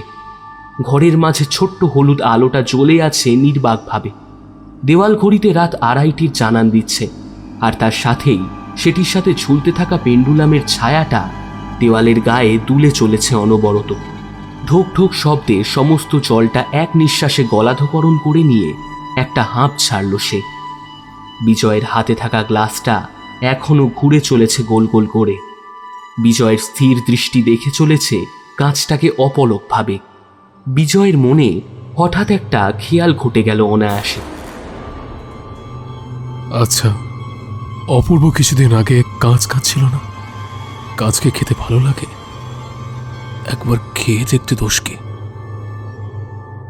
কথাটা ভাবতে ভাবতে বিজয় নিজের হাতে ধরে থাকা কাঁচের গ্লাসের একটা কিনারা নিচের মুখে পুড়ে দিয়ে কর্মর শব্দে ভেঙে ফেলে চিবোতে শুরু করল। কাঁচের টুকরোগুলো দেখতে দেখতে বিধে গেল বিজয়ের মুখের সর্বত্র। লালা মিশ্রিত একটা রক্তের ধারা নেমে এলো অনায়াসে বিজয়ের মুখ থেকে। আর সেই কষ পেয়ে সেটা ভিজিয়ে তুলল তার পরনের জামাটা। ধীরে ধীরে বিজয়ের মুখের ঠিক সামনে ভেসে উঠল আবারও সেই বিভৎস মুখটা। এবার যেন বিজয় ভয় পেল না। একটা কুটিল হাসি খেলে গেছে তার মুখে। তার আবির্ভাব সমগ্র ঘরটাকে ভরিয়ে তুলেছে চামড়া পোড়া গন্ধে। আস্তে আস্তে সেই মুখটা এগিয়ে এলো বিজয়ের কানের কাছে আর খুব মৃদু স্বরে ফিসফিস করে বলে উঠল,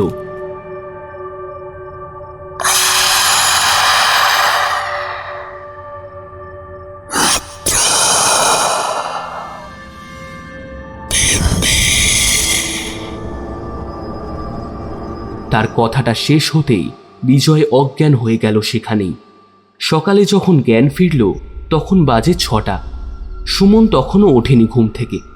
বিজয়ের চোখের সামনে যেন কাল রাতের সমস্ত ঘটনাটা হয়ে চলেছে এখনো। হঠাৎ তার মনে পড়ল কাল রাতে হয়ে যাওয়া ঘটনাটা। তড়িঘড়ি উঠে আয়নার সামনে গিয়ে মুখ খুলে একবার দেখে নিল সর্বত্র। না, কোথাও কোনো কাটার দাগ তো নেই। সমস্তটা স্বপ্ন ভেবে একটা স্বস্তির নিঃশ্বাস ফেলল বিজয়। আর পরক্ষণেই তার নজর পড়ল আয়নায় পড়তে থাকা দরজার উল্টো দিকের প্রতিবিম্বে, যাতে কেউ যেন লাল রঙের ধারায় লিখে রেখেছে 3 days left। তুই বাবা মার সাথে দেখা করতে যাবি বলছিলি না? হ্যাঁ, নেক্সট উইকে যাব। এখন তো তোর কলেজ অফ আছে, নেক্সট উইকে যাওয়ার কি আছে? আজই বেরিয়ে পড়, কটা দিন ভালো করে কাটিয়ে আয়। বিজয় বুঝে গিয়েছিল যে নিলয় আর অপূর্বের মতো তার হাতেও আর বেশি সময় নেই। এদিকে ওর কিছু হয়ে গেলে ওর ভাইটা বিপাকে পড়বে সহজেই, তাই আর তাকে নিজের কাছে রাখতে চাইল না সে। দুপুর নাগাদ ট্যাক্সি ডেকে বাড়ি পাঠিয়ে দিল সে সুমনকে। একা বাড়িতে সমস্ত ভীতির পরেও বিজয়ের চোখে বারে বারে ভেসে আসতে লাগলো রূপার মুখটা। কোনো মেয়ের দিকে কোনোদিন সে ওরকম নজরে দেখেনি একমাত্র রূপা ছাড়া। ভেবেছিল সামনের মাসে রূপার জন্মদিনেই তাকে জানাবে সে তার নিজের মনের সমস্ত কথাটা, কিন্তু কোথা থেকে যে কি হয়ে গেল। মনটা সহজেই ভরে এলো বিজয়ের কান্নার ধারায়। ঝাপসা হয়ে ওঠা চোখটা মুছে নিয়ে জামা প্যান্ট পরে নিয়ে বেরিয়ে গেল সে রূপার বাড়ির দিকে। হাতে সময় বেশি নেই, আজ সে যে করেই হোক রূপাকে নিজের মনের কথাটা জানাবেই। আজ সকাল থেকেই সম্পূর্ণ শরীরটা কেন জানি দুর্বল হয়ে উঠেছে বিজয়ের। 5 তলা বিল্ডিংয়ের আলো আঁধারি সিঁড়ি পেরিয়ে রূপার ফ্ল্যাটের বাইরে দাঁড়িয়ে কলিং বিলটা টিপে দিতেই কিছুক্ষণ পর খট করে একটা শব্দ করে দরজাটা খুলে গেল। দরজার এপারে দাঁড়িয়ে আছে বিজয়, আর ওই পারে দাঁড়িয়ে আছে সেই বৃদ্ধাটা যাকে মাধুরীর বাড়িতে দেখেছিল বিজয়। বৃদ্ধার কুটিল মুখের ওপর খেলে আছে একটা তাচ্ছিল্যের হাসি। কে এসেছে দিদা? রূপার গলার স্বর ভেসে এলো ঘরের ভেতর থেকে। বৃদ্ধা ঘরের দরজাটা আরও কিছুটা খুলে দিলে দেখা গেল রূপা ঘরের ভেতরে বসে নিজের নখে নেল পালিশ লাগাচ্ছে। দরজাটা খুলে যাওয়ার আভাস পেতে একবার নিজের চোখ তুলে দেখে নিল সে বাইরের দিকে। ও বিজয়, তুমি? এসো এসো, আমি জানতাম তুমি আসবে। রূপা, তুমি? হ্যাঁ আমি, আর যা করেছি বেশ করেছি, তার কৈফিয়ত আমি কাউকে দেব না। মানে কিন্তু কেন রূপা? হ্যাঁ, তোমার কি মনে হয় বিজয়, নিলয়ের মতো একটা ছেলে জীবন ডিজার্ভ করে? কে কি ডিজার্ভ করে সেটা কিন্তু ঠিক করেন আমরা কেউ নয় রূপা। আর যদি তাই হয় তাহলে অপূর্ব, ওকে কেন? হ্যাঁ, ওকে আমি না, ওকে শেষ করেছি ওর ওভার স্মার্টনেস। সেদিন হাসপাতালে ওর বলে ওঠা কথাগুলো আমার সন্দেহ ওর প্রতি প্রবল করে। আমার ভয় ছিল বিজয়, হ্যাঁ ভয়, যে ও যদি সবটা ধরে ফেলে। আর তাই তো ওই বিকেলে ওর সাথে কথা বলার বাহানায় ওর এটু কাপটা আমি জোগাড় করি, আর তারপরেই। ছি, তুমি এমন হবে তা আমি কোনোদিনও ভাবিনি রূপা। কে কি ভাবলো তাতে আমার কি বা এসে যায় বিজয়। আর শুনে নাও, তোমাকেও ডুবিয়ে দিয়েছে তোমার ওভার স্মার্টনেস, আর কিছুই না। কি ভেবেছিলে তুমি ওই দিন কাপটা বদলে ফেলে তুমি বেঁচে যাবে? নীলিমা যেদিন মরল সেদিন সন্ধ্যায় মনে আছে সকলে মিলে কফি খেয়েছিলাম আমরা তোমার ফ্ল্যাটে? ওই রাতেই ফেরার সময় আমি তোমার এটো কাপটা তুলে আনি নিজের সাথে। তোমাকে আমি খুব ভালোবাসতাম বিজয়, বিশ্বাস করো, সত্যি। কারণ তুমি অন্য ছেলেদের থেকে একদম আলাদা, কিন্তু তোমার ওভার স্মার্টনেস আমার একদম পছন্দ নয়, তাই।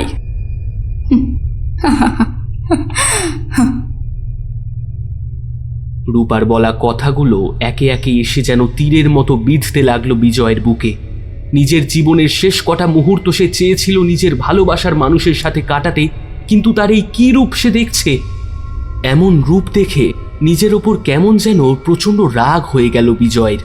আর কোনো কথা বলল না সে রূপাকে, বেরিয়ে গেল সেখান থেকে দুঃখে ও রাগে। রাস্তার ধারে দাঁড়িয়ে হাত দেখিয়ে একটা অটো থামালো বিজয়। তারপরে কি মনে হতে সে অটো চালককে সেই জীর্ণ বাড়ির ঠিকানা দিয়ে চলতে বলল। অটোটা বেশ কিছুক্ষণ চলার পর ক্যাঁচা একটা শব্দ করে বাড়িটার সামনে এসে থামল। অটো থেকে নেমে টাকা মিটিয়ে বিজয় চলল সেই বাড়িটার দিকেই। দরজায় হাত দিতেই ক্যাঁচ ক্যাঁচ শব্দ করে খুলে গেল সেটা। থানার দারোগা ঠিক যেমনটা বলেছিল, বাড়িটা ঠিক সেই হালেই পড়ে আছে। চারিদিকে নোংরা ঝোপঝাড়ে ভরে আছে, এছাড়া মাকড়সার জাল। সব কিছুর ওপরে যেন মোটা ধুলোর একটা আস্তরণ। বিজয় ঘরের মধ্যে ঢুকতেই দরজাটা নিজে থেকেই ক্যাঁচ ক্যাঁচ শব্দ করে বন্ধ হয়ে গেল। আর তার সাথেই বিজয়ের ঠিক পিছনে শোনা গেল মৃদু পায়ের শব্দ, যেন কেউ এগিয়ে আসছে তার দিকে। সে তার দিকে এগোতে এগোতে কেঁদে চলেছে অনবরত। কথায় বলে সময় সমস্তটা সইয়ে দেয়, তাই যেন এবারও বিজয়ের সমস্তটা গা সওয়া হয়ে গিয়েছিল। পিছন ফিরে তাকালো বিজয়।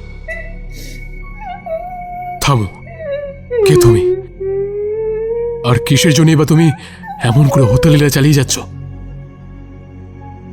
বিজয়ের কথা যেন একটা প্রভাব ফেলল তার ওপর। থেমে গিয়ে সে কিছুক্ষণের জন্য নিজের জায়গায় অপলক দৃষ্টিতে কিছুক্ষণ বিজয়ের দিকে দেখে আবারও সে এগিয়ে আসতে লাগলো বিজয়ের দিকে। দেখতে দেখতে সে এসে গেল বিজয়ের একদম কাছে। তারপর তার দেহটা মিলিয়ে দিল বিজয়ের শরীরের মাঝে। চোখ খুলে তাকালো বিজয়। তার সর্বাঙ্গে প্রচণ্ড ব্যথা, জায়গায় জায়গায় কেটে ছড়ে গেছে তার শরীর। সমস্ত ঘর এখন কেমন যেন অদ্ভুতভাবে পরিষ্কার, কোথাও ধুলোর লেশমাত্র নেই। ঘরের বাইরে একটা কোলাহল হয়ে চলেছে, যেন দুজন ঝগড়া করছে নিজেদের মধ্যে, কিন্তু কি কথা বলছে বা কি নিয়ে ঝগড়াটা হচ্ছে কোনোটাই বিজয় বুঝতে পারে না। সে কথার সমস্তটা বোঝার চেষ্টা করছিল, এমন সময় দরজায় একটা শব্দ হলো। কেউ এসেছে দরজার বাইরে। উঠে গেল বিজয় সেই দিকে। দরজাটা খুলে দিয়ে মুখটা বাড়িয়ে দিল বাইরের দিকে, আর তার সাথেই একটা ঠান্ডা তরল এসে ভিজিয়ে দিল তার মুখের অর্ধেকটা। সে কিছু বুঝে উঠত তার আগেই একটা প্রচণ্ড জ্বালা ও চামড়া পোড়ার তীব্র গন্ধ এসে ভরে গেল চারিদিকে।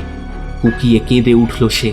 অ্যাসিডের বেশ কয়েক ফোঁটা ঢুকে গেল তার চোখের মাঝে, আর তার সাথেই নিমেষে গলিয়ে বের করে দিল তার চোখ। আর সেখানে দিয়ে দিল একটা খালি কোটর মাত্র। কান গলে গিয়ে মিশে গেল চামড়ার সাথে, ওপরের ঠোঁটটা গলে লেগে গেল গালের সাথে। সমস্ত বাড়ি ভরে উঠল একটা প্রবল চিৎকারে। ছুটে এলো তার কাছে তার মা, বাবা, বোন সকলে। অজ্ঞান হওয়ার আগে একটা চেনা মুখ তার সামনে ভেসে উঠল। কতক্ষণ যে বিজয়ের ওই ঘরের মধ্যে জ্ঞানহীনভাবে কেটেছে সেটার খেয়াল নেই তার। বারবার হয়ে চলা ঝাঁকুনিতে জ্ঞান ফিরে এলো বিজয়ের। তার সামনে বসে আছে বিপিন আর মলয়। এরা দুজনেই অপূর্বের ফ্ল্যাটমেট। বিজয়কে আজ রাস্তায় উদ্ভ্রান্তের মতো দেখতে পেয়ে পরে তারা এখানে আসতে দেখে। এর ফলে তারা তার পিছু নেয় এবং তারপরেই তাকে উদ্ধার করে এখানে অজ্ঞান অবস্থায়। বিজয়ের মন অনবরতই তাকে বলে চলেছে এই ঘটনার শেষ এখানেই আছে, কিন্তু কোথায় সেটা সে কিছুতেই বুঝে উঠতে পারছে না। দুজনে ধরাধরি করে উঠিয়ে দাঁড় করালো বিজয়কে। বিজয়ের দুর্বল শরীর কেঁপে চলেছে এখনো। ঘরের চারিদিকে একবার নজর দিতেই মেঝের ওপর একটা জায়গা অন্য জায়গার থেকে অসামান্য মনে হলো তার। এগিয়ে গেল বিজয় সেই দিকে। ভালো করে জায়গাটা দেখলে বোঝা যায় যে এই জায়গাটা ভেঙে আবার নতুন করে তৈরি করা হয়েছে কোনো কারণবশত। জায়গাটা গোল করে বানানো। চারিদিকের শান পুরনো মনে হলেও এই জায়গাটার শান বেশ নতুন। এই জায়গাটার চারিদিকে বসে আছে গলে যাওয়া মোমের ছাপ, আর সেটির সাথেই সেটার চারপাশে গোল করে গাঁথা আছে অনেকগুলো পেরেক। নিচের পায়ের মৃদু আঘাত সেই জায়গায় করতেই বিজয় বুঝতে পারল ওই জায়গাটা নতুন করে বানানো, আর সেই জায়গাটা ফাঁপা। বিজয়ের শরীরে সামর্থ্য ছিল না যে ওই জায়গাটা খুঁড়বে, কাজেই বিপিন আর মলয় ঘরের কোণে পড়ে থাকা একটা শাবল তুলে এনে অনায়াসে সেই জায়গাটা খুঁড়ে ফেলতেই বেরিয়ে এলো একটা কঙ্কাল। সমস্তটা যেন জলের মতো পরিষ্কার হয়ে গেল বিজয়ের কাছে। ঘরের চারিদিকে যত কাপড় বা কাগজ আছে সব এখানে এনে এটাতে আগুন দিতে হবে। হোক না হোক এই কঙ্কালটাই এই সমস্ত তন্ত্রের সাথে জড়িয়ে আছে। এটা জ্বালিয়ে দিলে হয়তো ও মুক্তি পেয়ে যাবে, ও চলে যাবে নিজের জগতে। বিজয়ের কথায় দুজনে মিলে সমস্ত কাগজ ও কাপড় তুলে এনে ফেলে দিল ওই গর্তের মধ্যে। আর তার সাথে সাথেই নিজের পকেট থেকে একটা মাচিস বের করে তাতে কাঠিতে আগুন লাগালো বিপিন। কাঠিটা জ্বলে উঠতেই একটা চাকুর ধারালো ফলা এসে বিদ্ধ করল বিপিনের হাতটা। তার হাত থেকে পড়ে গেল মাচিসের বক্স আর কাঠিটা। সকলের নজর গিয়ে পড়ল চাকুটা যেদিক থেকে ছুটে এসেছিল সেই দিকে। খোলা দরজাটার মুখে দাঁড়িয়ে রয়েছে রূপা। রাগে তার দুই চোখ হয়ে উঠেছে লাল। মলয় এগিয়ে গেল রূপার দিকে। রূপা তার কাছে থাকা অন্য একটা চাকু নিয়ে ছুটে গেল মলয়ের দিকে। আর সেই ফাঁকেই বিজয় মাচিসটা উঠিয়ে নিয়ে আগুন ধরিয়ে দিল সেই গর্তে। দাউ দাউ করে জ্বলে উঠল জায়গাটা। আর দেখতে দেখতে আগুনের ফুলকি উড়ে বেরিয়ে এসে লেগে গেল ঘরের অন্য বস্তুর ওপর। আগুন বেড়ে উঠতেই বিজয়, বিপিন আর মলয় দৌড়ে বেরিয়ে গেল ঘরের বাইরে। বাড়ির বাইরে এসে বিজয়ের নজর গেল চারিদিকে। রূপা কোথাও নেই।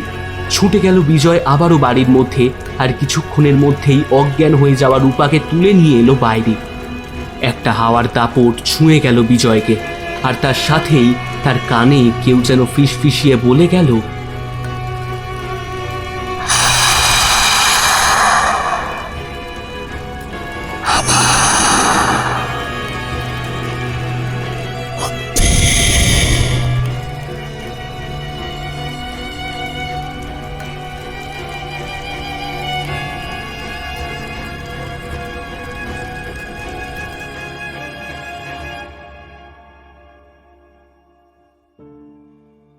স্যালাইনের এক এক ফোঁটার সাথে বেরিয়ে চলেছে এক একটা সেকেন্ড।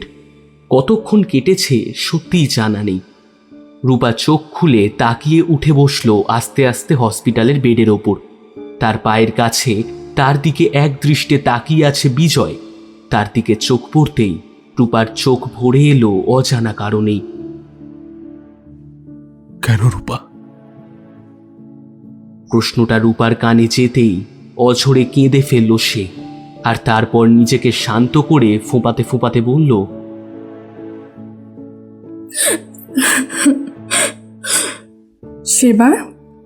সেবার আমি, বাবা আর মা একটা পার্টিতে গিয়েছিলাম। দিদি আসেনি আমাদের সাথে, সে বাড়িতেই ছিল। হঠাৎ দরজায় কড়া নাড়ার শব্দে উঠে যায় দিদি সেই দিকে। আর দরজা খুলে দিয়ে দেখে দরজার ওপারে 3 জন ছেলে দাঁড়িয়ে, তাদের হাতে দিদির পার্স। 3 জনই মদের নেশায় চুর হয়েছিল। কিছুটা কথা বলে দিদি বুঝতে পারে তার পার্সে থাকা ভিজিটিং কার্ড দেখে তারা এই ব্যাগটা তাকে দিতে এসেছে। দিদি তাদের ধন্যবাদ জানিয়ে দরজা বন্ধ করতেই যাবে, এমন সময় তাদের 3 জনের একজন জল চেয়ে বসলো। যেহেতু তারা দিদির পার্সটা এনে দিয়েছিল, তাই দিদি অনিচ্ছা সত্ত্বেও না করতে পারেনি। দরজা খোলা রেখে দিদি চলে যায় জল আনতে। আর সেই ফাঁকে তারা 3 জনেই ঢুকে আসে ঘরের মধ্যে। আর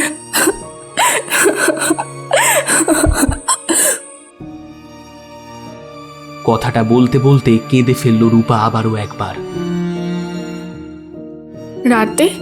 রাতে আমরা যখন বাড়ি ফিরলাম তখন দিদি অজ্ঞান। সারা শরীরে জায়গায় জায়গায় কেটে ঝরে গেছে তার। অনেক ডাকাডাকির পরে সাড়া না পেয়ে আমরা বাড়ির পেছনে দরজা দিয়ে ঢুকে পড়লাম বাড়িতে। দিদির অবস্থা দেখে আমাদের কারোরই বুঝতে কিছু বাকি থাকলো না।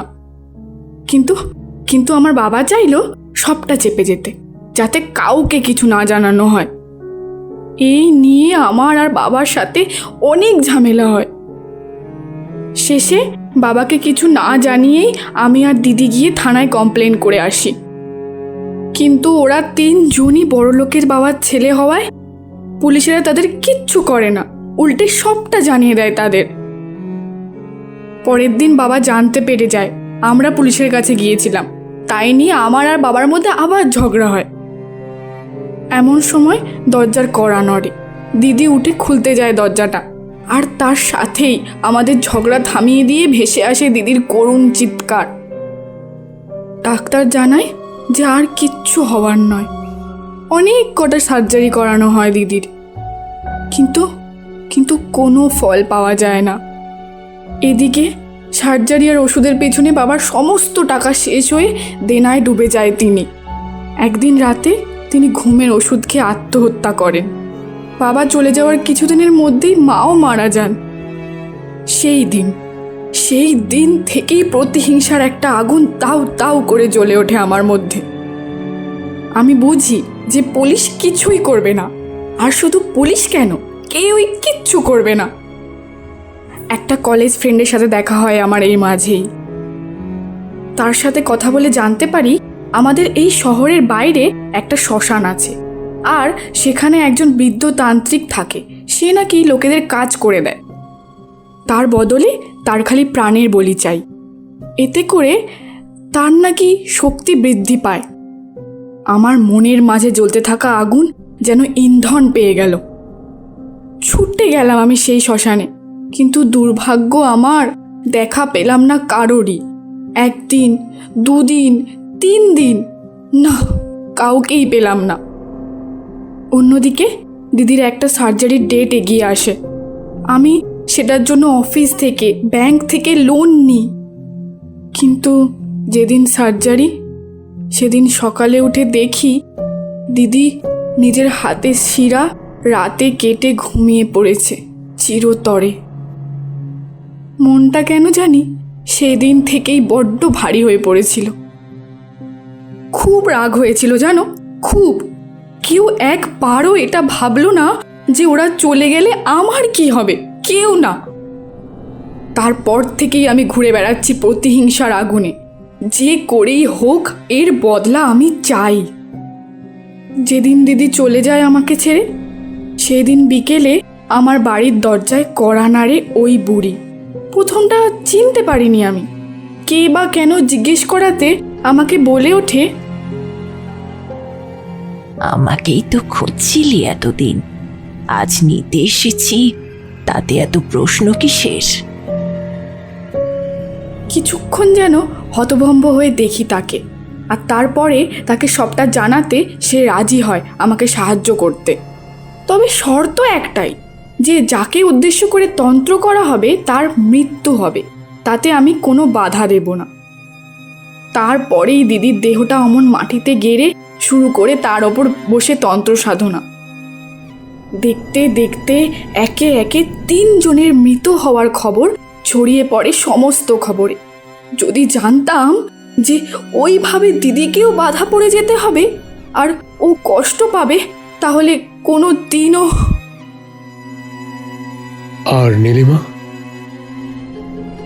ওকে আমি একটা ক্যাফেতে পাই, কথা বলে জানতে পারি ও স্ট্রাগলিং অ্যাক্টর। একজন ডাইরেক্টরের অ্যাসিস্ট্যান্টের পাল্লায় পড়ে যায় ও। তারপরে সে নীলিমাকে বলে কোনো এক মুভিতে কাজ পাইয়ে দেবে তাকে, কিন্তু তার বদলে তাকে কিছু দিতে হবে। যখন সবটা মিটে গেল, তখন সে নীলিমাকে ইগনোর করে সরিয়ে দিল একদিকে। সবটা শুনে বেশ রেগে উঠলাম। কেন আমরা মেয়েরা সবসময় পরিস্থিতির শিকার হয়ে যাব, কেন? আর তারপরেই ব্যাস, পরের দিন সকালে খবর এলো ওই অ্যাসিস্ট্যান্টের কাটা মাথাটা ওভেনে পাওয়ার। আমার আর নীলিমার একটা তীব্র ঘৃণা এসে গেছিল। তাই আমরা ঠিক করি বেছে বেছে এদের সকলকে আমরা সাজা দেব। আর ওই বুড়ি, ও শুধু সকলকে মেরে মজা পেত, ব্যাস। আচ্ছা, যেদিন নিলয় পার্সটা তুলেছিল, সেদিন নীলিমা বা তুমি কি করে জানতে যে ওই পার্সটা নিলয় তুলবে, যদি সেটা অন্য কেউ তুলতো? দ্যাটস ডাজন্ট ম্যাটার বিজয়। আমাদের মূল উদ্দেশ্য ছিল যেসব ছেলেরা মেয়েদের নোংরা নজরে দেখে তাদের একে একে শেষ করার। নিলয়ের আগেও অনেকজন মারা গেছে, আর তারপরেও ওই দিন সেটা নিলয় পেয়েছিল, সেই ব্যাপারটা সম্পূর্ণ কাকতালীয়, আর সেটাই বোধহয় ওর ভবিতব্য। কথাগুলো বলে নিয়ে থেমে গেল রূপা। বিজয়ের কেন জানি না সব জানা সত্ত্বেও একটা আলাদা ভালোবাসা জন্ম নিল রূপার প্রতি, আর বিজয় তাকে আগলে নিল নিজের বুকে।